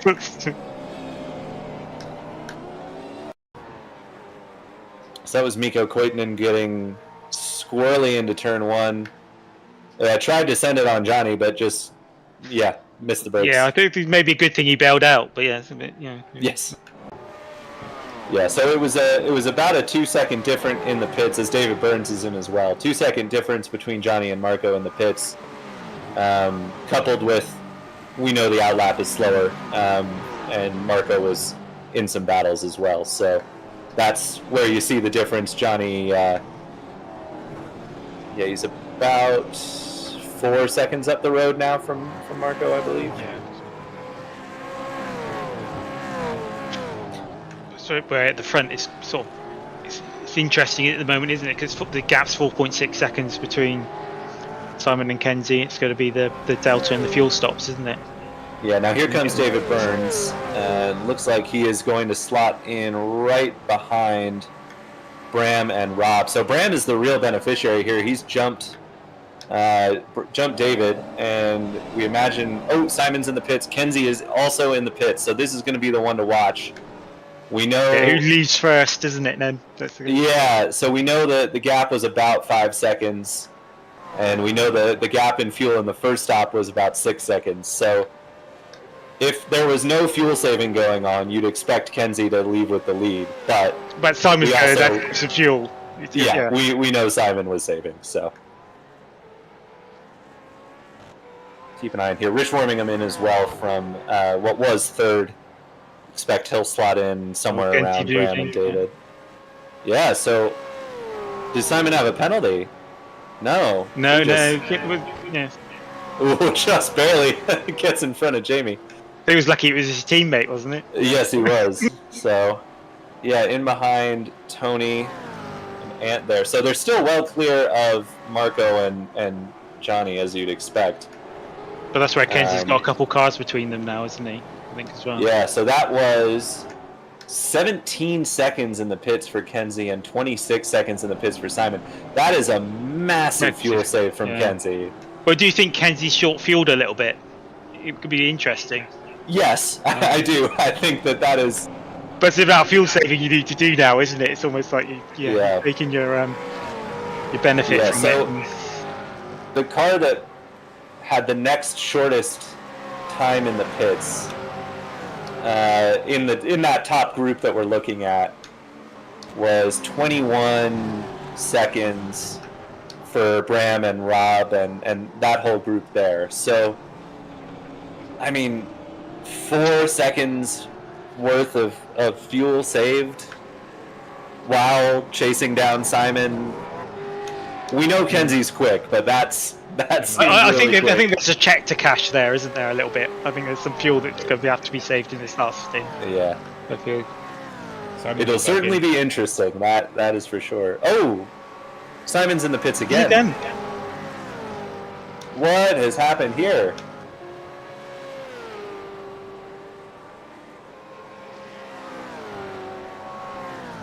I think that was a fueling issue because it doesn't look like a penalty, does it? No, that is very strange. Trying to go back to the first. Yeah, I mean, I mean the speeding on exit would be the penalty that you would have to come back down for. But that would be a drive-through, wouldn't it? It wouldn't. Yeah. But... Sometimes there's a 40-second stop and hold, but no, he was only in the pits for 16 seconds that last time, so I have no clue. That's a bit of a pity as well, isn't it? Cause yeah, it really, finish. I think he released the 50 meters too early.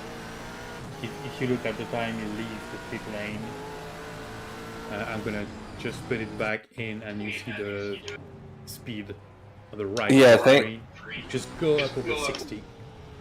just before the green goes. So he's at 60 Yeah. now, and in Oh, regular that's green, Yeah. 65. That is I mean- big mistake. Yeah. Well, it's interesting too because from the first pit stall, you can get away with some of that because it's a time over distance, right? It's not a like active measure of your speed. They have timing checkpoints, and from the first pit stall, you can often get away with some of that. I don't know if that was Simon's intention or that he just forgot to put the pit limiter on, but that's a really tough blow. Yeah. It might not be that, but it does look like it is. Yeah. Well, and that is going to be extremely costly for the championship too. I mean, I'm sure, Simon will make up some ground in the next 25 minutes, but Yeah, but he's 12th at the moment, isn't he? So it's quite a long way back, let's say. yeah, we are still expecting a stop from Stacey Boyd, who currently leads the race, with Kenzie hot on his heels. But yeah, wow, that is that's a bit of a bummer. Was a bit. We were set up for an exciting finish, weren't we? Yeah. I mean, Kenzie was still sitting pretty, and seemed like he had played his cards pretty perfectly. But well, he definitely had the track position, that type of thing, isn't it? It would be interesting the fuel level that they had between them in terms of whether Kenzie would have had to do more fuel saving than Simon, wouldn't it? Yeah. But, well, still plenty of battles going on. This is the fight for what will be third place once Stacey pits. And first and second look pretty locked up at this point. I don't think anyone in this group has the pace to catch Johnny, and I don't think Johnny has the pace to catch Kenzie. But no, 10 seconds is quite a lot, isn't it? But that is still a spot on the podium up for grabs. And I'm looking at the back of this group at David and Rich and thinking, what must David be thinking? Spent that whole second stint just trying to get by Rich, while the cars around him were saving fuel and in the case of Bram, jumped him in the pits. Yeah, if he had a few clear laps, he would have been in front of this lot, wouldn't he? Yeah. Well, and then you have to ask, would the undercut have worked? And maybe not, but it's it's got to be tough. It's one of those things, isn't it? So we'll keep an eye on Simon coming back through the field. He's his first target is going to be Philip Dershowitz in 11th currently. As we switch to Jamie putting pressure on Ant Woodward. So this is a rehash of a battle we saw a little while ago, I think. Yeah, so Tony doing? Okay. Yeah, Tony, that's Tony letting Johnny through. Yeah. Oh, he's letting Johnny through, okay. Yep, as Ant in the marbles again. Not for the first time, and now he's going to let Johnny and Tony through, maybe. No, he's going to fight Tony. So Jamie did quite well out of that, didn't he? But, yeah, Tony, bit of a risk there, putting Ant in more marbles. Oh, he's your teammate, you got to have a go, haven't you? Yeah. Yeah, well, we know the NQR cars are a strict no team orders team. We've certainly seen. He's the opposite, isn't it? But anyway. Yeah. We've certainly seen their share of blue on blue incidents, but I think that was just a case of already had trash on the tires, and Tony was going to make the move. Well, it is a time to try and make a move, isn't it? When you see someone just made a mistake. Yep. Particularly late on in an endurance race like this. We've got Stacey in the pits now, so that'll put everyone where we think they should be for the end of this race. Everyone should be good to go at this point. The only one, Rowley was the last car. Kind of that mid-pack to pit. Joao's first stop was on lap 1 for damage. That's right. So Joao's in as well. But that should kind of settle everything. Oh no! Oh, Bob was having such a good race, and that is not a fun way to end it. Yeah, it's a sort of it's an unusual place to lose it? Because normally it's later on in that sequence. Isn't it? Yeah. Oh, just a Oh, little. unsighted, wasn't he? A little bit with Marco. Yeah. I think there may even have been a little tap, and Yeah. I think it's something. It's so hard to explain in these cars, but they're so sensitive to weight shift. As we see Simon trying to make a move on Philip here, and I think Philip's going to let him have it. Yeah, he slots in behind. Well, there's the weight shift bit, isn't there? And there's the bit around you particularly late on in an endurance race like this, you tend to be in a certain groove, don't you? And sometimes when you get knocked out of that because of a car making say doing something you're not expecting, it can knock you out sometimes, can't it? A little bit. Yeah, and when you're going through a corner like that, you oh no, oh man, my commentator's curse is awfully strong today. I think just about everyone I've highlighted has had issues, so here's Raleigh's turn. A little too much curve. Yeah. And a little bit of damage too. Well, fortunately for everybody else, I think we're covered in the booth for the rest of the season, so I won't need to make another appearance and curse everybody else. But yeah, it's similar there. You saw from Rowley, you go over those curbs and the car is already, it's not settled, right? And then what happened with Rob, it doesn't take more than the tiniest of taps to, you've got it basically perfectly balanced where you want it to be, to throw it completely off of that balance. And that's exactly what happened to Rob, and it's a shame. He is still going. We know he's got some damage, but seems to be carrying on all right in 7th there, but he won't be able to move forward from there, that's for sure.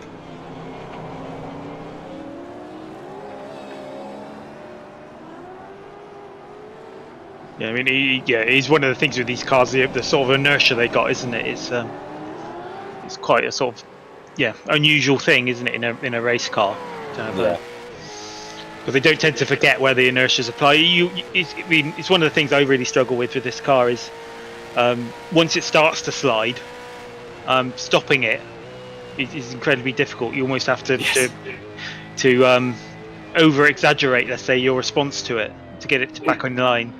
Yeah, it's something that's been talked about a lot with these cars, where with the Gen 2 car, there were a lot of times where if you started to slide, the car was just gone. And you'd be, off in the wall or in the gravel or what have you. With this car, it's a bit of a double-edged sword, because you can definitely, catch or at the very least manage a slide. But the trouble is that you spend so much energy recovering that slide that it costs you a ton of time anyway. Yeah, it's a big penalty if you make a mistake, isn't it? Exactly. So. It's still probably better to not find yourself in the wall, but it definitely is. And not only that, but once you recover, you got to wait for the tires to cool down again, which has always been the case with the supercars. But it puts a lot more onus in terms of, let's say, being consistent and that type of thing, isn't it? That's where it's a big challenge driving these cars. This is the battle for 3rd now, with the pit stops complete.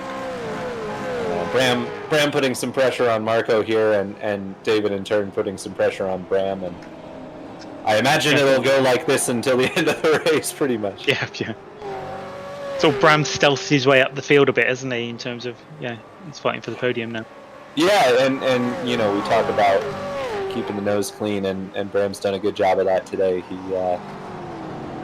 as we said, he was kind of we talked about how there is that scrap in the middle to be the first car in the middle, so that you can kind of benefit from that. And Bram actually kind of transcended that and used that position as the first car in the mid pack to make his way into the front pack with some pretty solid pace. So strong showing from him.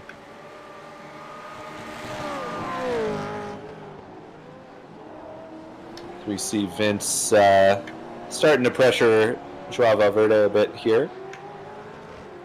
This is for 15th on track, so Vince has definitely made up some solid ground from his start at the back and that lap 1 spin as well. But yeah, so you sort of see the amount of time you lose though starting at the back, isn't it? It's Yeah. There's a field spread and that type of thing. It's a real struggle to, let's say, offset that. Yeah. Now, did something happen to Rich there? He's fallen off the back of this group. Maybe just slide somewhere that cost him a couple seconds. But yeah, suddenly it's a 3-car train here for 3rd instead of 4.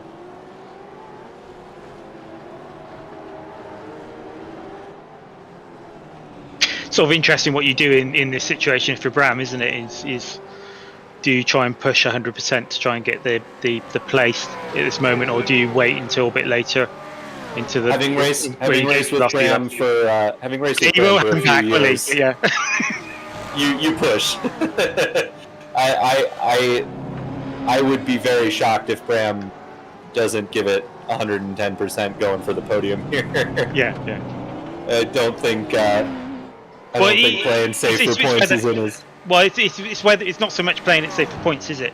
It's waiting for the to run the laps down a few more laps and then just going,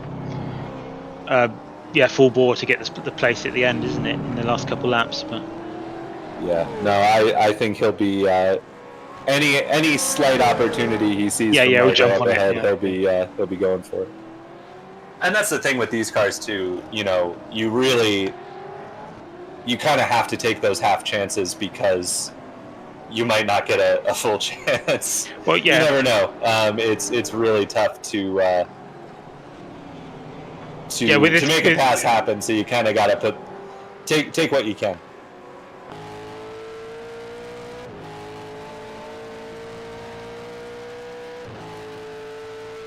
He had a good run onto the back straight, but it looked like he had to actually check up a bit because Marco was slow. Yeah, there, it was a bit slower. Yeah. You definitely feel like, and you know, the line here shows it. You feel like Marco's a bit of a cork in the bottle here, which is not to say Marco is slow, because that would be quite funny to suggest. But it's the offset on strategy, isn't it? In that bit, it's where you got to the end of the race, and it's not necessarily all the tyres and everything are not necessarily in the same condition, are they? I don't know if Marco's having to save a bit of fuel as well, maybe. But in this case, it's only a 2-lap difference between the tires on Marco and Bram, and another 2 laps later that David stopped. But it definitely, we saw that whole second stint. Marco seemed to really be struggling with the balance of his car, so it feels like he's not too happy with the platform under him. Simon's caught up to Stacy here for 8th, and it looks like that's as far forward as he's going to be able to move, because the next car ahead of these two is Rob Woodhouse, some 7 seconds up the road, and Simon's quick, but I don't think he's that quick. No, not in 10 minutes. Yeah.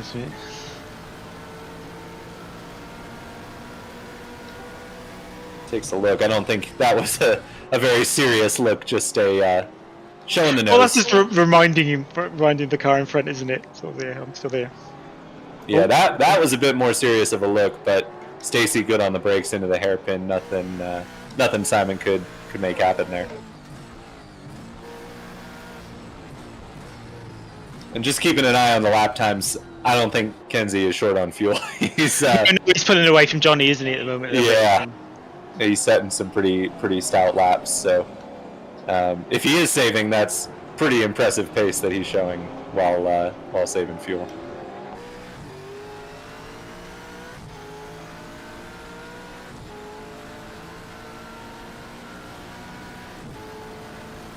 Yeah, so Bram's a little bit further away this lap, isn't he? He's not quite in range. Yeah, just seems like Marco is at the very least quick in the right places to stem off any really serious attacks from Bram, although he's got a good run out here. But it's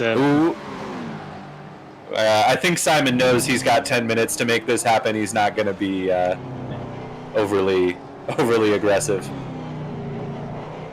It's almost the weaving about sometimes can distract the driver in front a bit, can't it? It's like the half looks and the weaving a little bit. Yeah, he's got a good. He closed out, but Stacy got a good run out of the corner. Stacy has been, really quick since he joined the league, and he's certainly not gonna roll over for Simon here.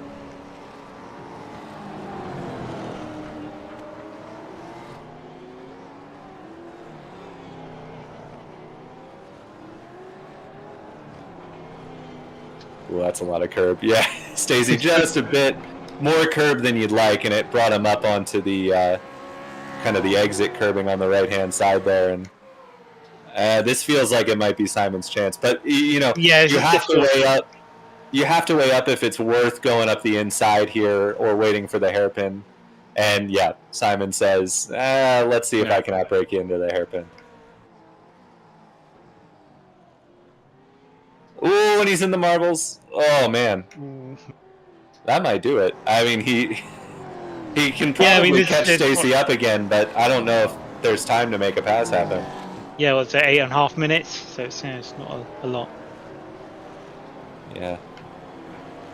And these two have been. Well, it's sort of funny because they sort of diverged in the middle, didn't they? And they come back together again at the end. But yeah, not all too surprising. Jamie seemed to recover better in the first stint. Tony seemed to recover better in the second stint, and now they're right there together. The two of the stalwarts of the league, they'll, I'm sure, have had plenty of opportunities to race each other.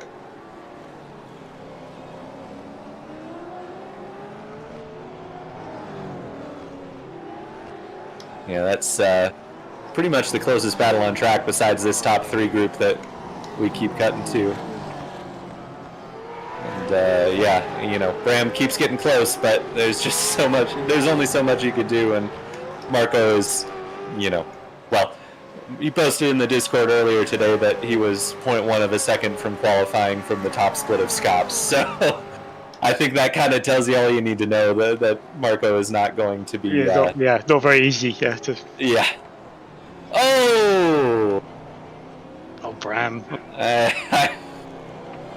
As we just, I think, when Pete was going to be missing today, the original suggestion was a silent broadcast, and I think that would have been better because nobody would have been cursed. Maybe that's our excuse, Tyler, for the next. Yeah, if we get asked again.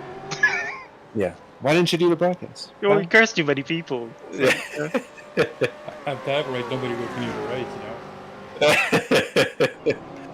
Yeah, it's tough. I mean, it's interesting seeing the Brams incident there because we talk about the realism of these cars a lot. And last year at Sandown, I seem to recall, I want to say Lee Holdsworth doing basically exactly that in exactly the same spot. And damaging the bottom of the car and just really unhappy about it. Yeah. And costing Chaz Mostert a potential win. Yes, yeah. I'm a Chazzy fan, so yeah, me too. a bit sour about it, but that was Bram needn't feel too bad because Lee is a pretty well-respected driver, I think, and has done the exact same. It looks like Greg's got a bit of weight saving on his car, doesn't it? Nikolai, sorry. Yeah, Nikolai missing quite a bit of the car there, but still holding off his teammate. Greg has closed that gap a little bit. Oh, as David Burns around Marco at the hairpin. Was that a Marco error? Yeah. I mean, he kept the pressure on, so props to David for that. Let's see what happened here. Oh no, he's already done it by the time they got to the hairpin. Oh, and Marco tried to get it back. Yeah. No, I think that was Marco on back marker during Roger. Oh, okay. Oh, okay. Yeah, thank you. It looked very similar to David's car. Oh, it was Jeremy Rogers. Yeah, so Yeah. Oh, yeah. Marco just too much curb and locked it up, and he's yeah. We've all made that mistake. It's easy into that corner, isn't it? Because of the But, yeah. So this is shuffled around a bit now. David finds himself in a podium. Yeah. podium place. Yeah. I mean that he's been persistent, if nothing else. That he's kept the pressure pretty steady on whoever he's been behind all day.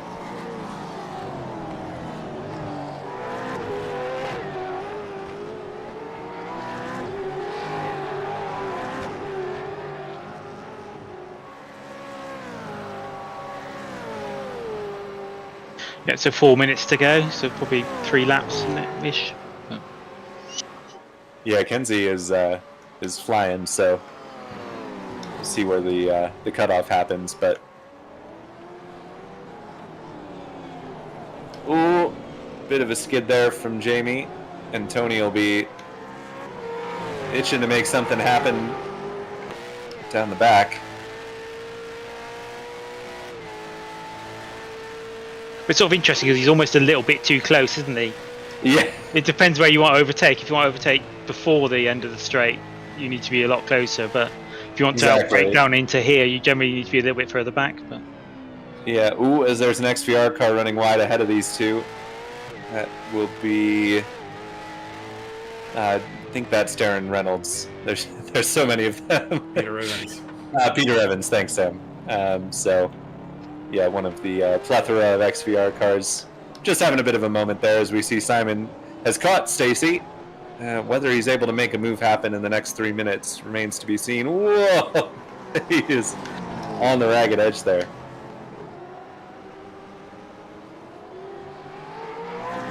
You can really see the marbles piled up in that last corner. You kind of have to stick to the... yeah, stick to the line, isn't it? That's where it sits. Yeah, it could all come undone if you venture out there.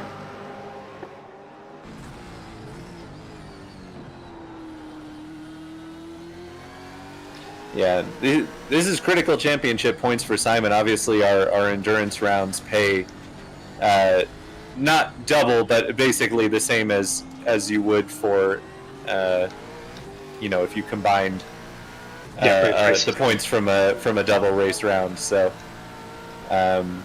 Really critical for Simon to get everything he can here to try and maximize his championship position, because the guys he's fighting, the Kenzies and Johnnies and Marcos are all, and Rich, I should mention as well, who's had a really solid start to the championship, are all ahead of him. So he's got to get what he can.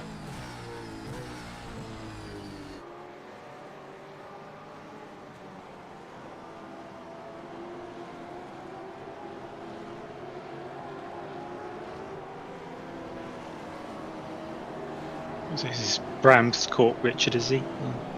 Yeah, this group really, they've shifted around, but they haven't all split up, even with all the various incidences. Yeah, it's all come back together again, haven't they? Yeah, as the shadow's getting pretty long here. It's sun going down a bit, and the cars are leaving their own shadows from the tires on the tracks. We saw Rich getting really squarely out of that corner.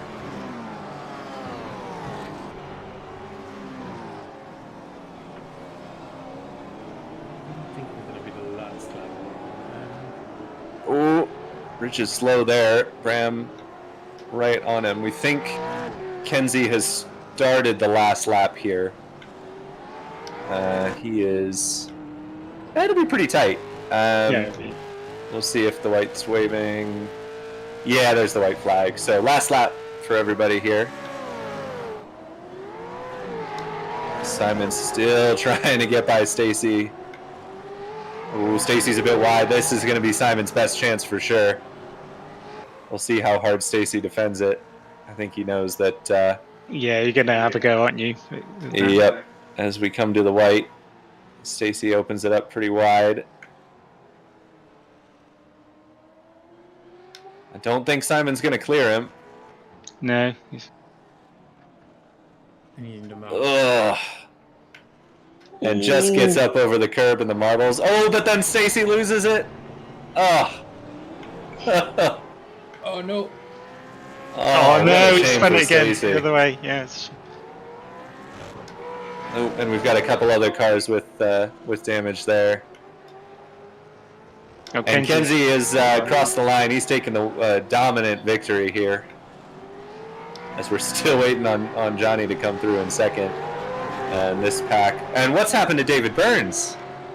Oh, yeah. Suddenly he's at the back of the group. He's got damage on the front. Something happened there. We're going to have to go back and get a replay of that.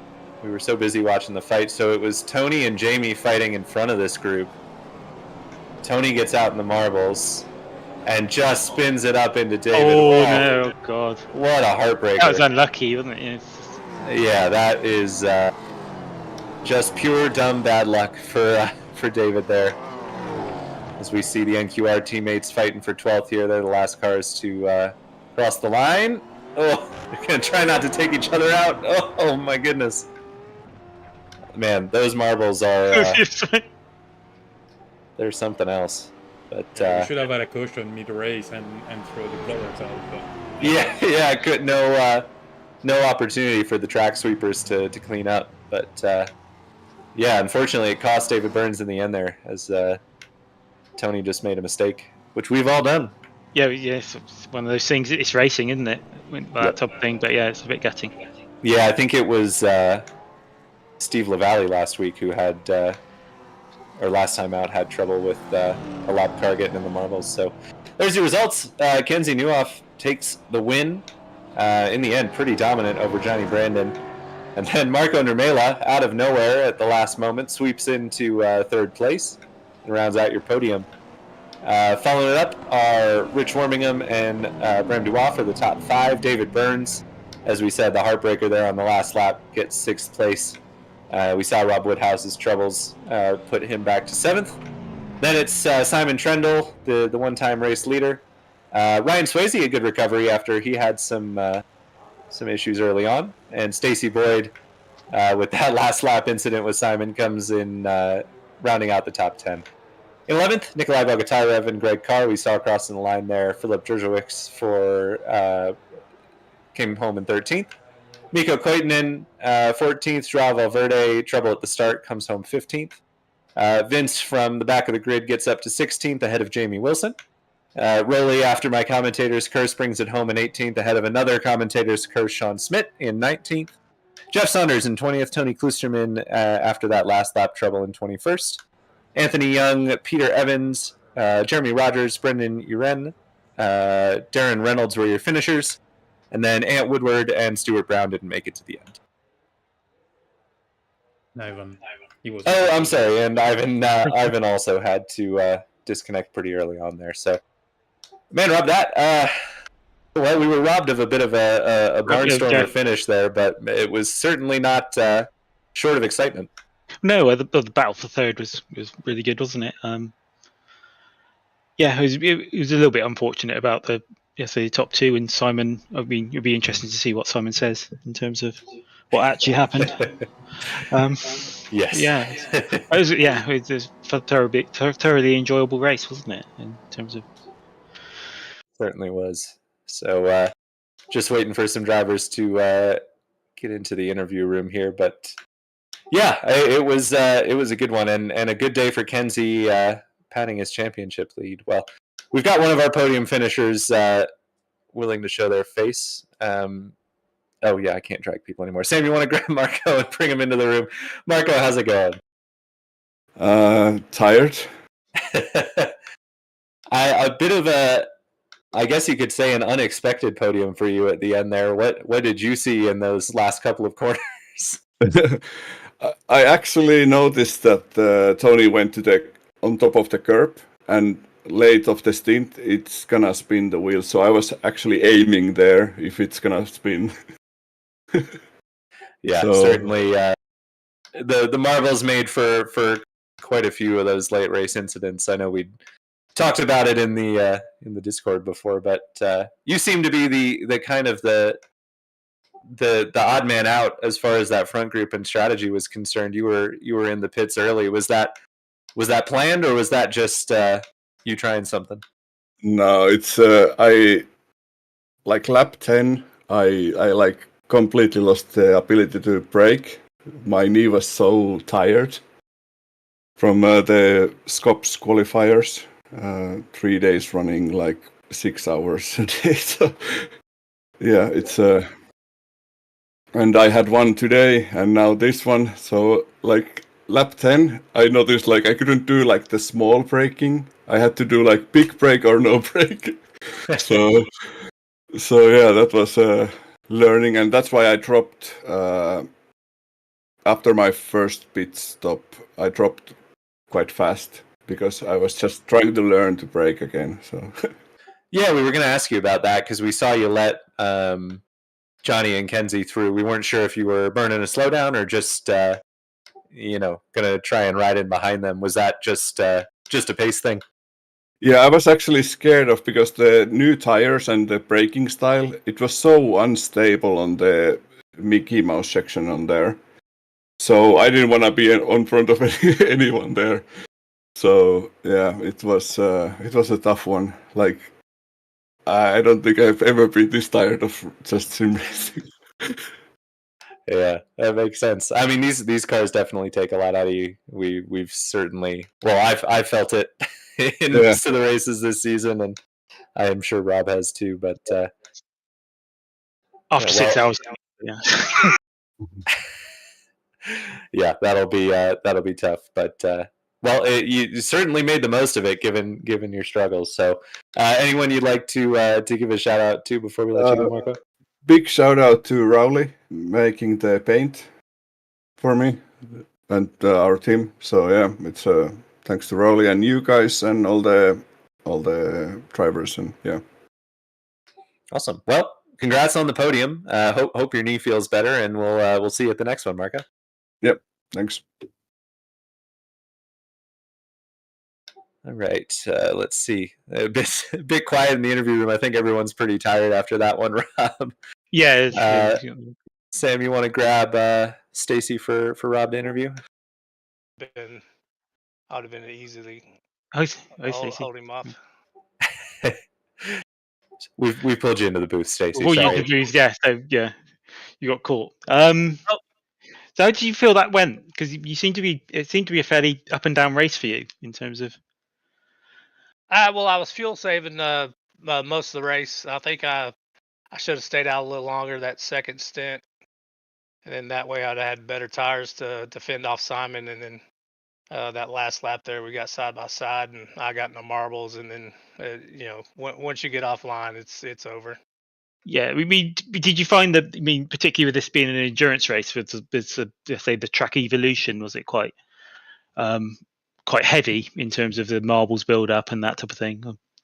Oh yeah, it was the same thing from Snetterton last week. It's once you get a worn in track, it's anything off the racing line, it's death in the turns. So it's like especially a place like here, it makes passing really challenging because draft doesn't work like the old car. So it's like Simon in the old car, Simon would have had me laps ago with the draft come down into turn one, but it's like the new car, it's almost non-existent. Yeah, and I mean, in terms of the say your result and that type of thing, I mean, how do you feel about that? Is it Yeah, I'm good with it. Top 10, that's always the goal, especially with this strength of field. That's why I chose the fuel save instead of try to bail them out. It's like I had good pace, but nothing like Kenzie or Johnny or anything like that. So it's like try to use a little strategy to have better tires at the end, and just getting loose cost me a little bit. Like I'm ecstatic with the top 10, but it's like yeah, I suppose it's almost great. what could have been, isn't it, a little bit? But then, yeah, I mean, as long as you're happy with the top 10, isn't it? That's a good. I mean, in terms of, let's say, the next few races and that type of thing, do you feel like it's going to give you a bit more momentum for the next few races, or? I hope so. It's like I've only been driving the supercar for I think about a year and a half now, so it's like that, especially with Gen 3 throwing a wrench in it, but it's like just the evolution, try to get better and try to catch the quick guys. It's it's a lot of work goes into it. it's like me and Skillbeck were and Marco. We were trying to do scops and everything, so it's like trying to pre-qual, at Montreal and stuff this week, and then and practice for Sandown. That's a lot of It's a lot of work. driving. Yeah. Yeah. I mean, have you got any shout outs and messages for everyone? Yeah, I want to thanks my Australian sponsors at Nova Simsports and Pro Plumbing Supplies and SRT, all those kids, and that's it. And I thank Backfire Simsports for the broadcasts and everything y'all do for the league. It's awesome. Well, thank you. Thank you. Have a good one. All right. Well, you got your first interview out of the way, Rob. So well done. It's more difficult than really driving. Yeah. I do agree with you. Why don't we grab Simon here, Sam? We're going totally out of order, but Simon, how's it going? Oh, terrible! Absolute disaster. So as best we could figure out, you missed the pit limiter on pit exit. Was that what it was? I was looking for Jamie in my mirrors. I did not want to be pit moved into the wall, and yeah, I just had my finger hovering over it. And while I was looking behind me rather than forward, I just knocked it a few meters too early, and that was it.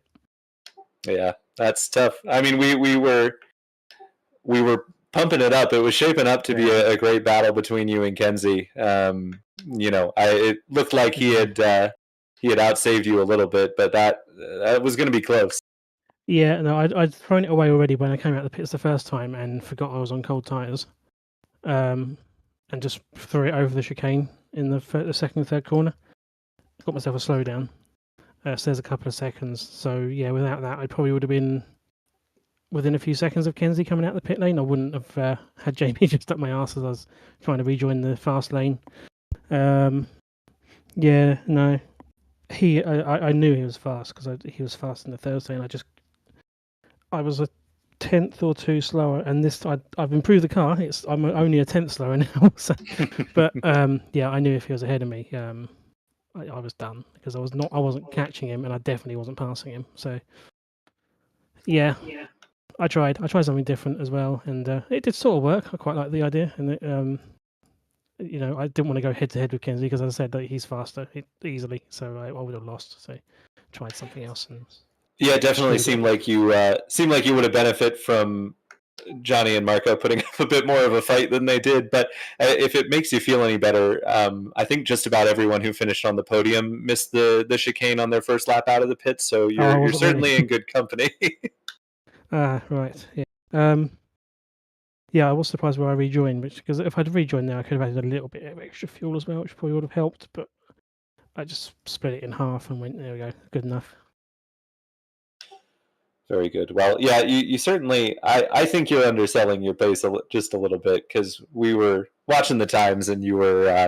Yeah, we thought we were going to have a grandstand finish. But yeah, it's interesting. I tried my best. I really tried my best in that. Just one mistake. That's all it took.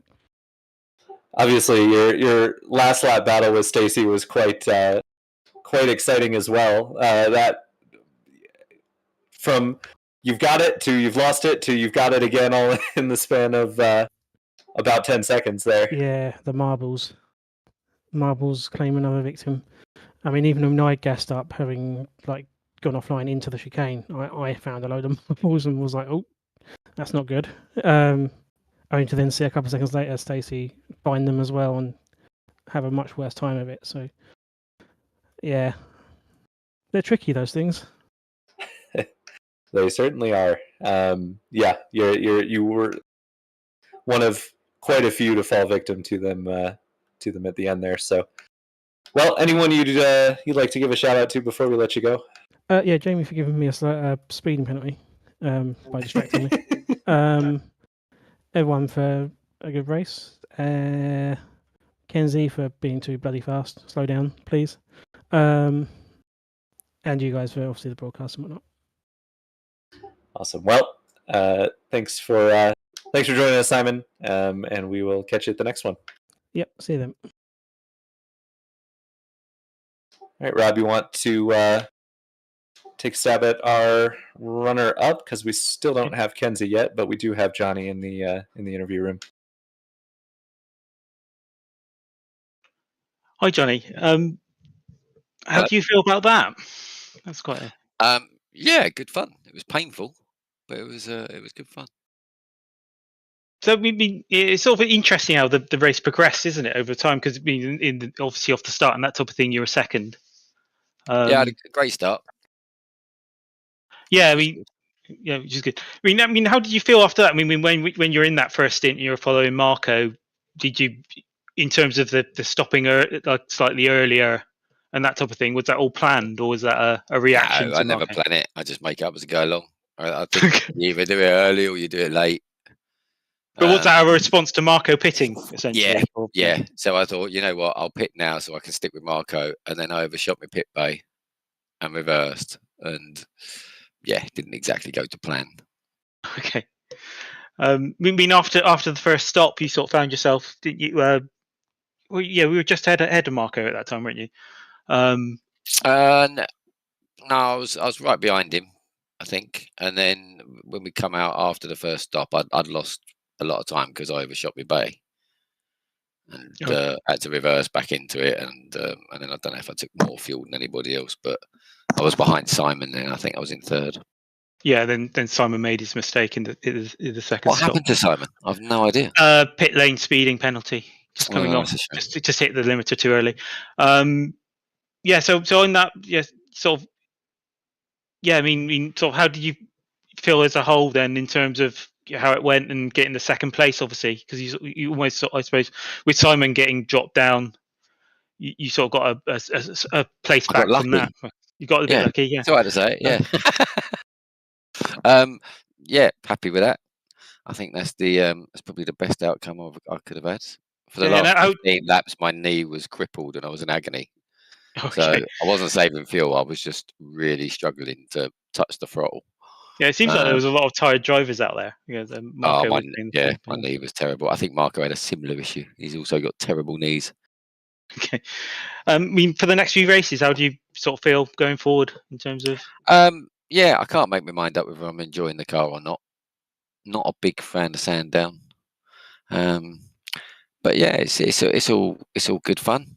Apart from getting cleansed all the time, obviously. Okay, where you say you sort of don't enjoy the car, is there any particular reason for that, or? I think it's got a lot of limitations. I think there's loads of grip in between the braking, which is quite limited, and the getting on the throttle, which is really difficult, and then loads of grip in the middle. Doesn't really suit me. Oh, okay. It's a bit like GT3 with no traction and terrible brakes. But it is what it is. You know, it's still a challenge to drive it. I don't mind driving it. I don't think it's the greatest racing in the world. Okay. But it's generally fun in the league. Like I say, as long as I'm not getting pushed out of the way by Kenzie like we did again today. But it's you know, if he's really quick, he'd have won it anyway. So it's not like it cost me anything, but it's just disappointing. He's so fast. If he could race cleanly and not miss 30, he'd be all right. Okay. So yeah, finishing on that. I mean, have you got any shout outs or? Everyone in the league, really, and you guys for putting it on. Thank you for stepping in, you and Tyler, to the broadcast. I presume it was without you guys, it wouldn't have happened. So well done. I appreciate that. And yeah, everyone for turning up and doing 90 minutes around Sandown. Everyone deserves a medal. Right, thank you. And yeah, we'll see how we get on in the next few races. Brilliant. Look forward to it. Cheers, guys. Sounds like we need to bulk order a set of replacement knees for the field.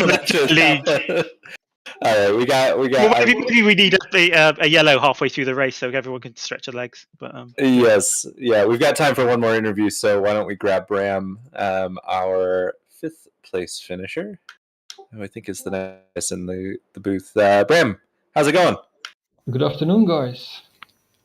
I would say you had a hectic race, but I think compared to just about everyone else, it was one of the cleanest out there. So what was it like from your seat?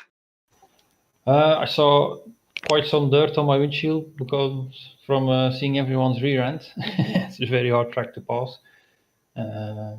Luckily there are tear-offs, so I could see a bit again. Indeed, not that many incident points. Kept it quite clean. One sad spin in turn one, as Marco was probably told. Like, I know he was struggling a bit and checking us up quite a bit. Same happened to Rob. Also caught him off guard and spun. Same happened to me. But all in all, I was still happy where I finished.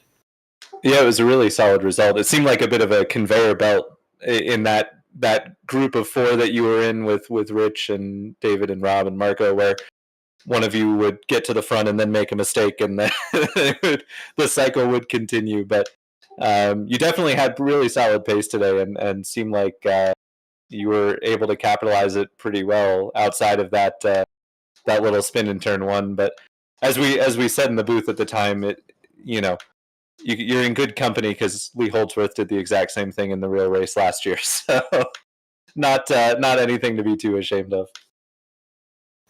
Yeah, thank you. Was quite a bit disappointed with my quali effort. I think I started 11th or something, so it would have been nice to be a bit further up. Actually, today 8.1 in practice, but then couldn't do it again. Oh well. Still, it's a long race, so don't do anything stupid, and will get some gifts. Yeah, certainly. It seemed to be the name of the game was just avoiding the marbles and keeping your nose clean as much as you could. Well, you had a good run. Anyone you'd like to give a shout out to before we let you go? You guys for doing the broadcast, Simability for sponsoring, and of course everyone to show up. I think how many? 28, 29 cars. So a very nice grid. So on the short track especially, always anyone around. Yeah, team again. For all the sport, all the practice we do. And yeah, see you next time. Very good. Well, thank you for joining us in the booth. Congratulations on your top 5, Bram. And yeah, we'll see you next time out. See you guys. Cheers. All right. Well, that will do it for the interviews. We do have one more order of business, which is to pick our driver of the day. So hopefully you've got that name listed down for yourself, Rob. I had a really hard time with this one because just about everyone had a mistake or two in the race. So tough to pick from the bunch. I think the only driver that I can think of that whose one incident was not of their own doing was David Burns. So my vote for driver of the day goes to David Burns. I think he had a stellar race going. Should have had a podium and otherwise raced a really clean race. So hopefully my driver of the day vote is a bit of consolation after that last lap. But Sam, you've got anyone you're sitting on for driver of the day? I do actually. I do think you're right with David, but I would pick someone totally different because I think it was a good race, even though he made a mistake. But Ali Allsworth worth mistake, so that's a pretty good one, and go with Bram, which we just interviewed. Very good. And Rob. Okay. Yeah. Well, similar to you, Tyler. I think top half of the field all drove really good races. I mean, Kenzie was almost on a different planet, wasn't he, at the end, in terms of where he ended up. But I think I have to agree with you, Tyler, in terms of it. Yeah, David Burns, because he was just so unlucky at the end. I think we've all had that in sim racing sometimes, where you just have something that happens in front of you that's just not anything to do with you really, and you just get caught up in it. It's just one of those things, isn't it? And yeah, it's sort of a bit of consolation maybe, because I think he sort of deserved the podium really. Because he through the race he'd been following various cars all the way through, hadn't he? And just got the space at the end, and was just unlucky. Yep. Yeah, couldn't agree more. So we've got 2 votes for David and 1 vote for Bram for our drivers of the day. that'll do it for us. We will see you next time at a track to be determined. I think we decide it's Champion's Choice, Sam, or we not decided that yet. But I do think that's what have been said, and it's most likely going to be Montreal. So, yeah, you can thank Simon for that if you don't like it. I think it's going to be a nice race, but yeah. Yeah, personally, I am a fan of Montreal, so hopefully, Pete and Wobbly come back and relieve us of our booth duty, so we can go for That's a good drive. Yeah. Yeah, we should be covered. Worst case scenario, I think Pete is available, so we'll do it Awesome. together. Just keep an eye on Discord to get the announcement for that track to be official, let's say. But it should be that one, yes. Awesome. Well, thank you for joining us, those of you on the broadcast. Thank you to Simability, as always, for sponsoring the series, and we'll see you next time.